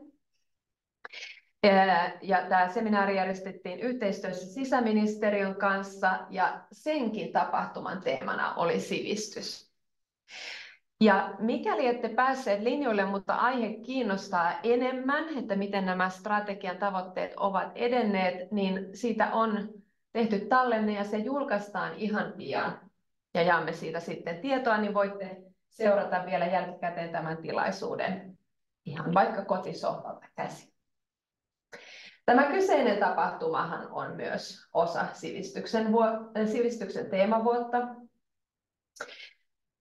Tässä seminaarin ensimmäisessä osassa kuulimme professori emerita Marja Vaaraman tutkimustuloksia suomalaisten mielikuvista ja kokemuksista vanhuudesta. Ja haluaisimmekin kuulla, onko sivistyksen merkitys sinulle, juuri sinulle, muuttunut iän myötä? Ja jos on, miten? Eli linjoilla olijat voitte kirjoittaa sinne viesti chat-kenttään vastauksia tähän kysymykseen omasta näkökulmastanne ja myöhemmin, kun meillä on taas aikaa keskustelulle, niin nostetaan niitä sitten sekä sieltä chatista että salista ja silloin voi myös pyytää puheenvuoron. Ja meidän tulevat tapahtumat löytyy sieltä Suomi-seuran kotisivuilta ja sitten Kansanvalistusseuran ylläpitämässä teemavuoden kalenterissa on sitten nämä muut tämän teemavuoden tapahtumat. Ja ilokseni voin todeta, että sieltä löytyy myös ulkosuomalaisyhteisöjen järjestämiä tapahtumia. No, sitten näistä Suomi-seuran neuvontapalveluista. On puhuttu, että ulkosuomalaisten palveluista ei tiedetä niin hyvin, joten kerron nyt Suomi-seuran tarjoamista asiantuntijaneuvontapalveluista, jotta tieto niistä leviäisi. Me neuvomme ja tiedotamme, tarjoamme yksilöneuvontaa ja tuemme ulkosuomalaisyhteisöjen aktiiveja neuvonnalla, muillakin tavoilla toki. Me järjestämme webinaareja ja seminaareja ja teemme niistä myös tallenteita, jotta aikaerojen takia paikalle estyneet voivat sitten seurata tapahtumia digitaalisesti kotisohvalta. Suomi-seuran neuvontasivut ovat tämän vuoden alussa uudistuneet. Ne löytyvät nyt meidän pääsivustomme yläpalkin palvelut kohdasta. Ja siellä löytyy 3 eri tietosivua. Suomalaiset maailmalla. Sivu on tehty ulkomailla asuville. Muutto Suomeen tietosivu heille, jotka suunnittelevat muuttoa Suomeen ja muutto ulkomaille, erityisesti heille, jotka suunnittelevat ulkomaille muuttoa. Ja me julkaisemme lisäksi siellä tiedotteita ja blogijulkaisuja, joita löytyy myös meidän ylläpitämältä Perhemaailmalla sivustolta. Täällä Perhemaailmalla sivustolla on aika paljon myös ulkosuomalaisten kokemustarinoita, joita ollaan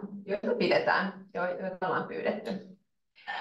Ja kotisivultamme löytyy myös Suomi-seuran digitaalinen lehti, joka on digitaalisesti luettavissa kaikille ajasta ja paikasta riippumatta.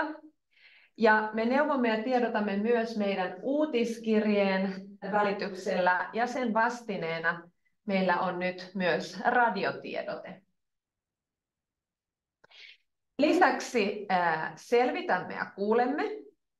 Meillä on digitaalinen Virta-osallistumisalusta, jonne pääsee Suomi-seuran kotisivuilta tai virta.suomi-seura.fi. Siellä voit ajasta ja paikasta riippumattomasti osallistua keskusteluihin eri teemoista ja vaikuttaa kommentoimalla. Eli tämä on tämmöinen ajasta ja paikasta riippumaton vaikuttamisen kanava. Uusinta uutta meillä on puheenjohtajamme digitreffit, joissa on myös mahdollista tulla vuorovaikutukseen kanssamme, kysyä ja kertoa kuulumisia sieltä maailmalta. Ja meillä on suunnitteilla, että näitä pidettäisiin noin 4 kertaa vuodessa. Lisäksi teemme erilaisia kyselyitä jäsenillemme ja koko kohderyhmällemme, joista viimeisin taisi olla neuvontapalvelukysely. Ja tällä hetkellä meidän kotisivultamme löytyy nyt avoinna oleva yhdenvertaisuuskysely. Se löytyy 3 kielellä, suomeksi, ruotsiksi ja englanniksi. Ja se on suunnattu meidän jäsenillemme. Ja totta kai teemme tutkimusyhteistyöhankkeita meidän mahtavien yhteistyökumppanien, kuten Siirtolaisuusinstituutin kanssa. Lisäksi vaikutamme. Suomi-seura vaikuttaa monin eri tavoin ja ajaa ulkosuomalaisten asiaa. Esimerkiksi annamme lausuntoja valmisteilla oleviin laki- ja säännösmuutoksiin, jotka jollain tavalla koskevat ulkosuomalaisten tai paluumuuttajien elämää. Käymme keskusteluja eri viranomaisten, kansanedustajien ja muiden sidosryhmien kanssa ja vaikutamme kansalaispalvelujen palvelumuotoiluun. Ja seuraamme ulkosuomalaisstrategian kirjausten täytäntöönpanoa yhteistyössä sisäministeriön kanssa muun muassa järjestämällä näitä vuosittaisia seurantaseminaareja. No, laitan tähän myös tällaisen piirakan, koska kuulin, että Suomi-seuran neuvontapalveluista kenties tiedetään, mutta sitten ei oikein tiedetä, mitä sieltä neuvontapalvelusta oikein sitten voi kysyä tai saa kysyä. Ja tästä piirakasta näette, että se on hyvin värikäs, eli meiltä kysytään hyvin monenlaisia asioita. Mutta suurin osa kysymyksiä koskee muuttoa ja asumista, eläkettä, verotusta ja pankkiasiointia. Ne on hirveän pienellä, mutta mä luen niitä täältä. Ja paljon kysytään myös eri viranomaisasioinnin tyypeistä, kuten luvista ja ilmoituksista, perintöasioista ja läheisen kuolemaan liittyvistä kysymyksistä kysytään myös sekä etätyöstä ulkomailla, opiskelusta, terveydenhuollosta kansainvälisissä tilanteissa, kansalaisuusasioista ja matkustusasiakirjoista sekä hyvin monista muista asioista. Ja meihin voi tosiaan olla yhteydessä ihan sähköpostitse tai puhelimitse meidän puhelinpalveluaikanamme. Ja ilman muuta olette lämpimästi tervetulleita käymään myös toimistollamme. No noista neuvontasivuista mainitsinkin, mutta vielä lisäsin sen, että nämä meidän tapahtumatallenteet löytyvät, tai osa niistä löytyy meidän Suomi-seuran YouTube-kanavalta. Eli siellä on hyvin erinomaisia neuvontawebinaareja, joita kannattaa käydä katsomassa. Ja ilman muuta tilatkaa uutiskirjeemme, niin pysytte ajan tasalla ajankohtaisista asioista ja tapahtumista ja ottakaa meidät seurantaan somessa. Yksilöneuvonnan lisäksi tuemme tosiaan ulkosuomalaisyhteisöjen aktiivisia vapaaehtoisia neuvonnalla ja järjestämällä tilaisuuksia verkostoitua ja jakaa hyviä käytänteitä kautta. Ja uskon, että teitä on tässäkin tilaisuudessa siellä linjoilla paikalla. Ja haluaisin ottaa tämän mahdollisuuden ja kiittää teitä teidän arvokkaasta työstänne ulkosuomalaisten ja paluumuuttajien keskuudessa. Myös tämä tapahtuma on etäosallistujille mainio tilaisuus verkostoitua siellä chatissa, vaikka jakamalla yhteystiedot tai LinkedIn-tili, mikäli niin haluatte. Ja paikalla olijat varmaan ovatkin verkostoituneet kahvitauolla. Suomi-seura on jäsenjärjestö. Ja meillä on henkilö-, yhteisö- ja yritysjäseniä noin 60 eri maassa. Kiitos myös teille, rakkaat jäsenemme, sillä teidän ansiostanne voimme tehdä tätä tärkeää työtä kaikkien ulkosuomalaisten hyväksi. Meillä on tunnetusti kattavin ulkosuomalaisverkosto. Toivotankin teidät kaikki tervetulleiksi mukaan hyvään seuraan, vaikuttamaan ja tekemään yhteistyötä. Tai voit osoittaa arvostusta työtämme kohtaan tukemalla toimintaamme jäsenmaksulla tai lahjoituksilla. Kiitos ja olkaahan yhteydessä hyvin matalalla kynnyksellä.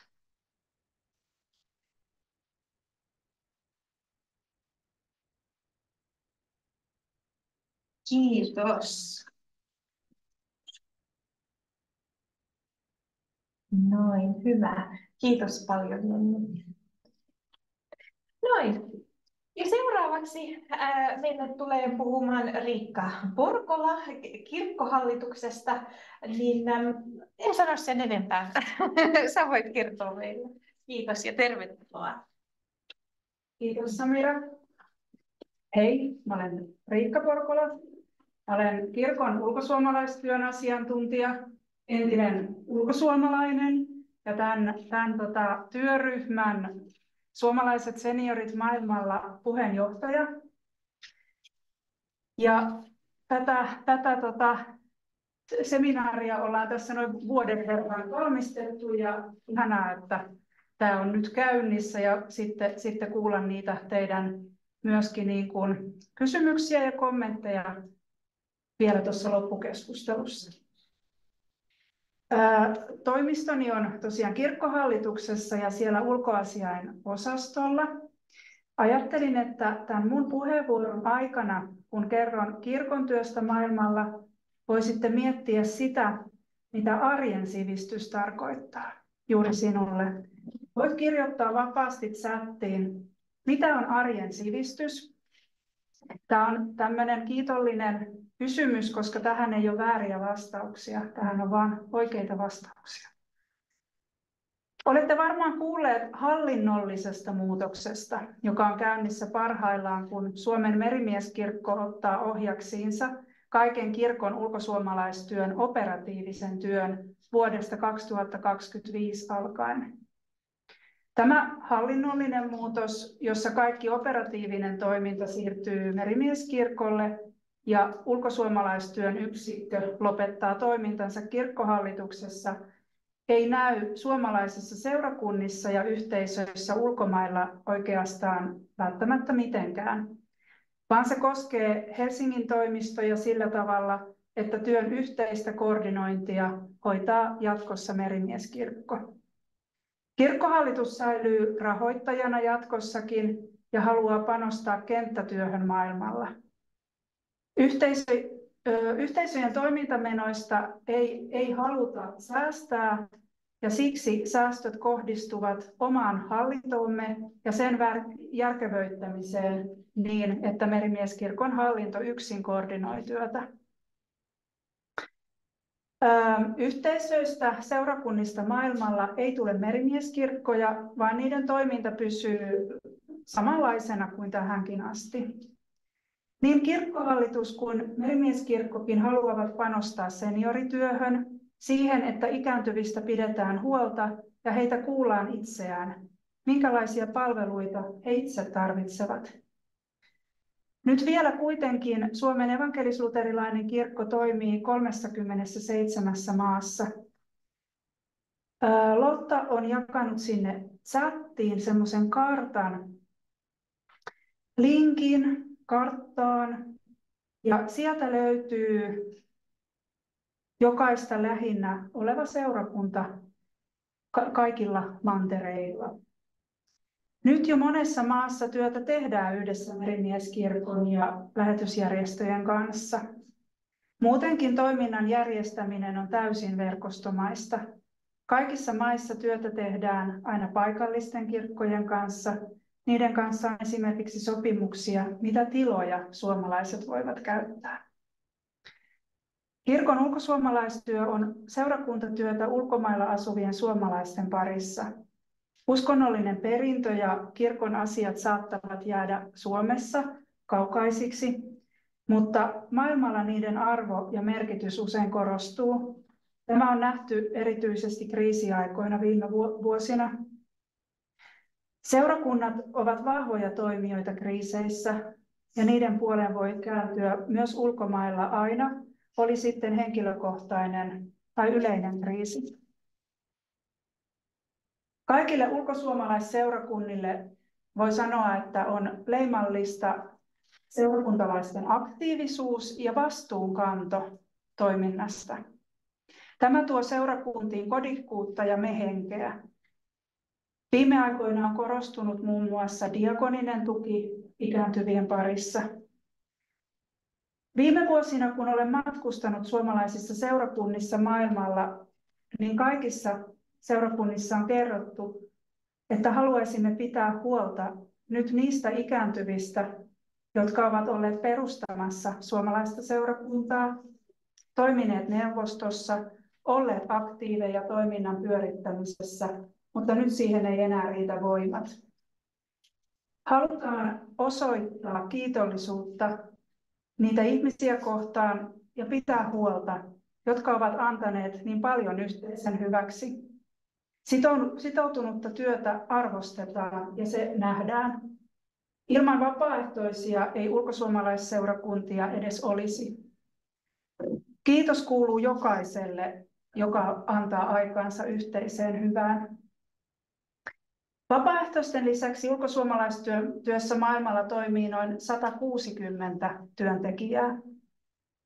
Ulkomailla asuu yli 1 miljoona ensimmäisen ja toisen polven suomalaista. Tässä porukassa toinen ihmisryhmä, johon kirkkohallitus strategisesti haluaa panostaa, ovat nuoret. Suomalaisten opiskelijoiden määrä ulkomailla kasvaa ja samalla kasvaa tuen tarve. Viimeisen 10 vuoden aikana suomalaisten tutkinto-opiskelijoiden määrä on kaksinkertaistunut Euroopassa, kun Suomessa korkeakouluihin pääsy on vaikeaa ja siksi yhä useammat hakeutuvat tutkinto-opiskelijoiksi englanninkielisille linjoille maailmalle.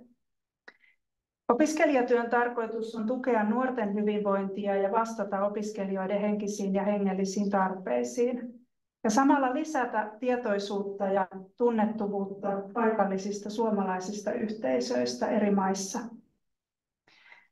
Merimieskirkon sosiaalikuraattorit ovat jo pitkään tehneet tällaista opiskelijatyötä muun muassa Alankomaissa ja Englannissa. Nyt toimintaa kehitetään yhdessä kirkon ulkosuomalaistyön ja suomalaisten oppilaitospappien kanssa. Ajattelen, että tästä yhteistyöstä, mistä olen kertonut, että yhteistyö tiivistyy Merimieskirkon kanssa ja kaikkea kannattaa tehdä yhdessä. Se on jotenkin niin kuin tämä minun puheenvuoroni summaus, että suomalaisten kannattaa toimia maailmallakin yhdessä. Kiitos. Kuulen myöhemmin mielelläni kommentteja ja kysymyksiä. Ja se kysymykseni oli, että mitä on arjen sivistys?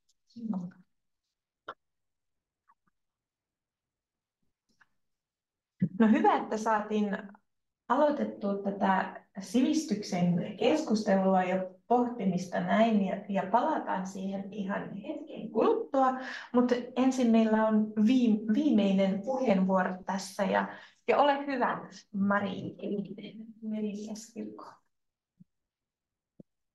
Kalispera kaikille. Eli terveiset Ateenasta, Kreikasta.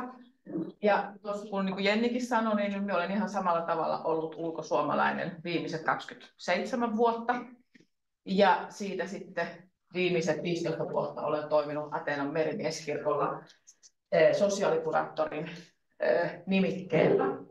Merimieskirkon sosiaalityötä ulkomailla tehdään Kreikan lisäksi niin myöskin Benelux-maissa, Isossa Britanniassa, Irlannissa, Pohjois-Saksassa ja Espanjan aurinkorannikolla. Mutta tietenkin sitten sitä merimieskirkkotyötä tehdään myöskin täällä ihan koti-Suomessa noissa satamissa. Suomenkielisen tuen tarve ulkomailla niin on suuri erityisesti yksilön niissä haastavissa elämäntilanteissa ja lapsiperheiden kasvuvaiheessa, yksin asuvilla ja kuin myöskin sitten niillä ikääntyvillä, niin kuin tämän päivän teema nyt on ollut muutenkin. Myös muuton alkuvaiheessa niin sosiaalisen verkoston supistuttua tuen saaminen voi olla haastavaa ja muuten sitten hankalaa myöskin. Ja merimieskirkkojen suomenkielisellä matalan kynnyksen kokoontumisvaltaisella tuella niin pyritään ennaltaehkäisemään syrjäytymistä kuin myöskin kriisejä ja siten pienentämään yksilölle ja yhteiskunnalle mahdollisesti aiheutuvia kustannuksia myöskin. Sosiaalityöhön liittyy olennaisena osana myöskin etsivä sosiaalityö sekä valmius kriisiapuun. Ja työssä kohdataan ihmisiä myöskin siellä niin laivoilla, työpaikoilla, kodeissa, sairaaloissa, jopa vankiloissa, kouluissa, pubeissa, oikeastaan ihan mikä paikka se nyt sitten vaan onkaan. Ja meidän tilastoista niin on tämmöinen luku, kun vuonna 2021 sosiaalityössä kohdattiin ihminen yhteensä yli 20 000 kertaa. No, tuossa mainitsin äsken, itse aloitin tässä työssä 15 vuotta sitten. Silloin oli alkamassa myöskin Kreikassa talouslama. Ja talouslaman myötä meillä kirkolla, silloin oltiin vielä tuolla Pireuksen satamassa, mutta että silloin kirkolla kävijämäärät kasvoivat, sillä monella oli edessä erittäinkin haastava tilanne. Työpaikka meni ja ehkä meni kummaltakin vanhemmilta se työpaikat. Ja yleensä sitten, kun tulee tiukka paikka eteen, niin sitä apua annetaan mieluummin sillä omalla äidinkielellä ja niin myös meillä Kreikassa. Eli heitä tuli sinne kirkolle keskustelemaan näistä omista vaikeista tilanteista ja haasteistaan. Ja tämä tietenkin huomioitiin meillä myöskin sitten Merimieskirkolla ja pyrittiin toimimaan ja avustamaan tarpeen mukaan. Moni apua hakenut ja sitä saanut, niin otti Merimieskirkon omakseen, mikä oli tietenkin erittäin positiivista meille. Ja he palasivat sinne kirkolle ja osallistuvat myöskin siihen muuhunkin toimintaan. Ja samalla me saimme sitten joukkoomme uusia vapaaehtoisia, joka oli erittäin positiivinen juuri siihen aikaan myöskin. Eli saatiin vapaaehtoisia lisää. No, Merimieskirkko on toiminut Kreikassa vajaat 40 vuotta. Ensin toimipiste oli just siellä Pireuksen satamakaupungissa, niin kuin sanoin, ja se on noin 10 kilometrin päässä Ateenasta. Silloin 80-luvulla, kun Merimieskirkko siellä aloitti hommat, niin silloin oli paljon myöskin sitten laivoja, suomalaisia laivoja tai laivoja, jossa oli suomalaista miehistöä, ja sen takia oli tietenkin järkevää, että myöskin se toimipiste oli Pireuksessa. Me ollaan tehty koko tämän meidän historian aikana siellä Kreikassa niin yhteistyötä Ruotsin ulkomaankirkon kanssa. Ja jotkut varmaan tunteekin meidät semmoisena skandinaavisena merimieskirkkona, eli silloin alkuaikoina niin oli niin Ruotsi, Suomi kuin myöskin Norja ja Tanska mukana myös. Nyt sitten viimeiset 14 vuotta niin me ollaan oltu ihan Ateenan keskustassa, mutta yhteistyö jatkuu sen Ruotsin ulkomaankirkon kanssa edelleenkin. Vapaaehtoistyö käynnistyi kuitenkin siellä Kreikan merimieskirkolla tai sillä pohjoismaalaisella merimieskirkolla niin ihan jo toiminnan alusta lähtien, muun muassa joulumyyjäisten merkeissä. Se oli se vuoden isoin tai suurin tapahtuma ja niihin osallistui kymmeniä suomalaisnaisia pääsääntöisesti. Ja osa heistä sitten järjesti omissa tiloissaan kotonaan askartelukerhoja ja ompeluseuroja ja siellä sitten yhdessä virkaten, kutoen, ommellen, askarellen valmistettiin tuotteita meidän niihin myyjäisiin. Osa toimi ehkä mieluummin siellä kirkon tiloissa ja osallistui siihen myyjäisten rakentamiseen. Myyjäisaikana oli auttamassa myyntityössä ja kuin myöskin sitten vielä se myyjäisten purku. Eli erittäin tärkeää työtä, ihan koko se juttu. Ja tuossa kun ajatellaan, että joulumyyjäiset, niin ne on ehkä muutaman päivän tapahtuma silloin vähän ennen sitä joulua tai tuossa ensimmäisen adventin aikana, mutta että kun se yksi pasaari tai yhdet myyjäiset saadaan ohitse, niin sitten alkaa seuraavien suunnittelu. Eli se on ihan tämmöinen ympäri vuoden homma. Ja joka tapauksessa niin se joukko, joka osallistui siihen vapaaehtoisena, niin se oli suuri. Ja suomalaisnaisten siellä oli mukana sitten monenlaista toimijaa ja osaajaa. Ja no, vuodet vierii, muutto Ateenan keskustaan toi tullessaan myöskin muutoksia, mutta että edelleenkin niin nämä myyjäiset vielä tänä päivänä niin on myöskin ehkä se toimintamuoto, joka tuo eniten niitä vapaaehtoisia meidän toimintaan. Tämän päivän haasteena meillä on ehkä sitten juuri se, ei pelkästään Ateenassa, vaan myöskin muissa merimieskirkkokohteissa, että saataisiin mukaan sitä nuorempaa väkeä myöskin vapaaehtoistoimintaan, koska väki vanhenee ja ne vanhemmat vapaaehtoiset, niin elämäntilanne on saattanut muuttua. Siellä on ehkä tullut lapsenlapsia ja aika kuluu heidän hoidonsa, tai sitten he eivät yksinkertaisesti enää vaan jaksa että terveys on saattanut pettää tai jotain muuta vastaavaa.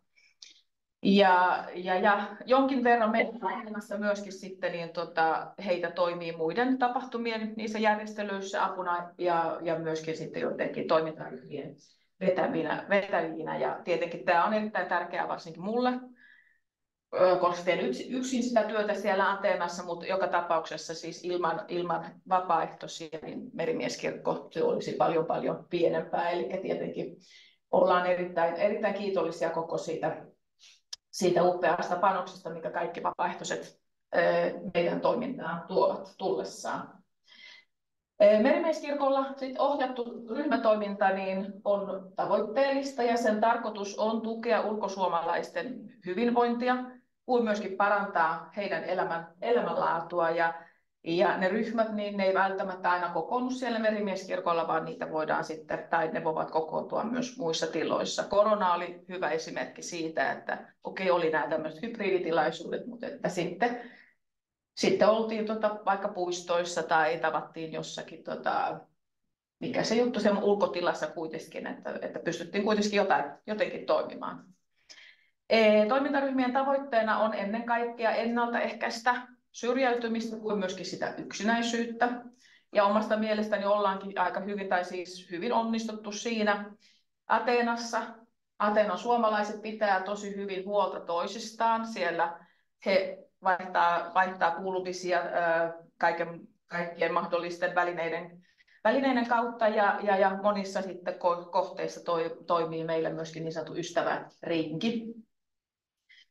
Merimieskirkon toimintaryhmät niin ne on avoimia kaikille kuin myöskin kaikenikäisille, mutta että nyt kun ollaan siellä Ateenassa, niin suurelta osin työ on seniorityötä. Puhutaan nyt siinä, tässä aikaisemmin puhuttiin näistä puheenvuoroista, onko se nyt seniori vai onko se vanhuus vai mikä se on. No, se on kuitenkin sosiaalityötä, mitä me tehdään siellä ja voisi sanoa, että puhtaasti ulkosuomalaistyötä ihan senkin takia, että laivakäyntejä me tehdään erittäin harvoin, jos koskaan. Et mun 15 vuoden urani aikana niin meillä on ollut 3 laivakäyntiä. Suomalaisväestö Ateenassa ja yleisesti ottaen Kreikassa niin on suurelta osin tällä hetkellä yli 60-vuotiaita naisia pääsääntöisesti. He ovat asuneet siellä 30, 40, 50 vuotta.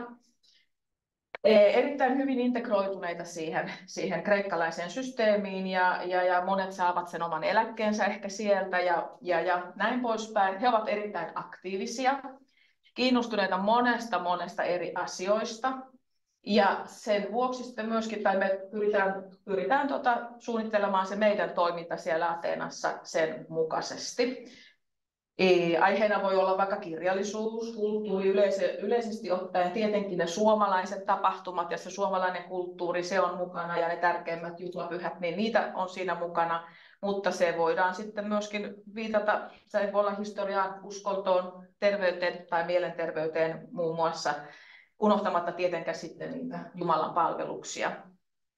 Ja muutama esimerkki nyt voisi tässä sitten sanoa meidän niistä ryhmistä tällä hetkellä, mitä meillä on, niin me harrastetaan tämmöistä Asahi-terveysliikuntaa, suomalaista terveysliikuntaa siellä ryhmän kanssa, kuin myös on kirjallisuuspiirit ja saadaan monesti niihin sitten jotain vierailijoita, suomalaiskirjailijoita vierailijoiksi ihan joko paikan päälle tai sitten näiden Zoom-yhteyksien kautta.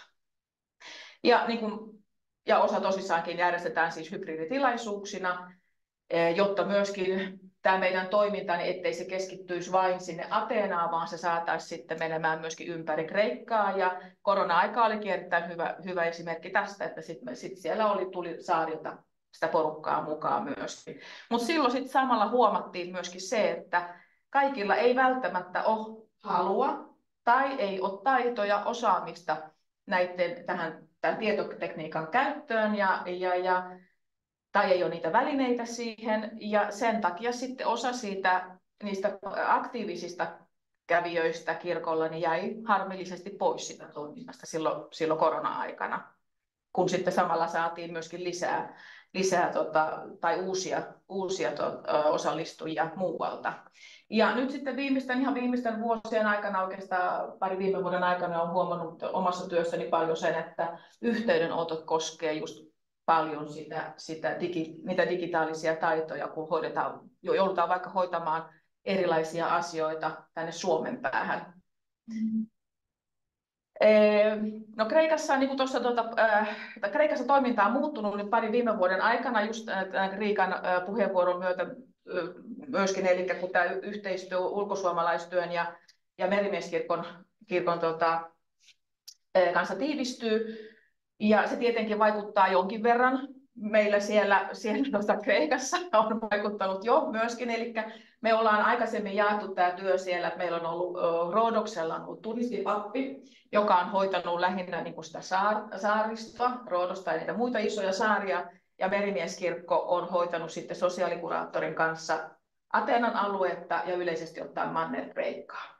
No nyt viimeisen koronan myötä niin myöskin sitten sitä pappia ei pystytty silloin lähettämään, ja nyt näiden muutosten aikana ei olla ollut, mutta katsotaan mikä tilanne on sitten jatkossa sen suhteen. Pääpaino aikaisemmin niillä saarilla on ollut just esimerkiksi joulun aikaan kauneimmat joululaulukierrokset ja ehkä pääsiäisviikolla myöskin pappi on tehnyt oman kierroksensa. Mutta nyt sitten näiden ainakin viime syksyn aikana, kun olin mukana sillä kierroksella, niin sieltä tuli sitten myöskin muunlaisia toiveita tai muunlaisen toiminnan järjestämiseen. Erilaisia keskustelutilaisuuksia esimerkiksi, otettaisiin siihen mukaan myöskin nuoret aikuiset ja tutustuminen siihen suomalaiseen kulttuuriin. Ja nyt kun me vietetään tätä sivistyksen teemavuotta, niin ehkä me voisimme antaa lisäarvoa, lisää painoarvoa niille kreikan suomalaisten toiveille siellä saarilla. No, tilaisuuksen aikana tässä on esitetty sivistykseen liittyviä kysymyksiä, ja mulla on nyt sitten myös yksi kysymys, jota te voisitte siellä mietiskellä. Eli mielletäänkö sinun mielestä sivistys eri tavalla sinun asuinmaassasi kuin miten se mielletään Suomessa? Ja niitä vastauksia voi taas laittaa sitten sinne viestikenttään, chattailla sinne ja niin kuin tuossa jos merimieskirkko ei ole muuten kauhean tuttu, niin meidät löytää sieltä sosiaalisesta mediasta. Me ollaan siellä merimieskirkko.fi. Meillä on hienot uudet nettisivut myöskin otettu käyttöön tässä vähän aika sitten. Ja jos haluatte enemmänkin tietoa just niin kuin Ateenasta ja Kreikasta, niin sitten ei muuta kuin kreikka.merimieskirkko.fi, niin sieltä. Kuin myöskin me ollaan siellä somessa. Kaikki meidän kohteet on siellä somessa ja menkää tutustumaan ja kyselkää, ja tässä vastaan mielelläni sitten lisäkysymyksiin. Kiitos tästä puheenvuorosta. Tämä aika on mennyt todella nopeasti. Olikin paljon keskustelun aiheita tässä ja teemoja, niin aika alkaa lopettaa tässä, mutta niin, jätetään toi. Mutta haluaisin taas kiittää Maria Vaaramaa ja Tuira Liimataista teidän esitelmistä. Ja myös Jennyä, Rikkaa ja Maria, kiitos teidän puheenvuoroista. Ja varmaan saan sanoa työryhmän puolesta kiitokset ja myös Siirtolaisuusinstituutin, että kiva, että olitte täällä paikalla ja myös linjoilla. On ollut vilkasta keskustelua ja sitten vielä editoidaan tämä nauhoitus ja leikataan nämä keskustelut, vaikka tässä oli kyllä paljon hyvää ja kiinnostavaa, mutta kuitenkin leikataan nämä pois ja sitten varmaan meidän uutiskirjassa tai muuten voidaan tiedottaa, milloin tämä on sitten YouTube-kanavalla kaikille. Mutta ei sen enempää, mutta kiitos paljon. Kiitos.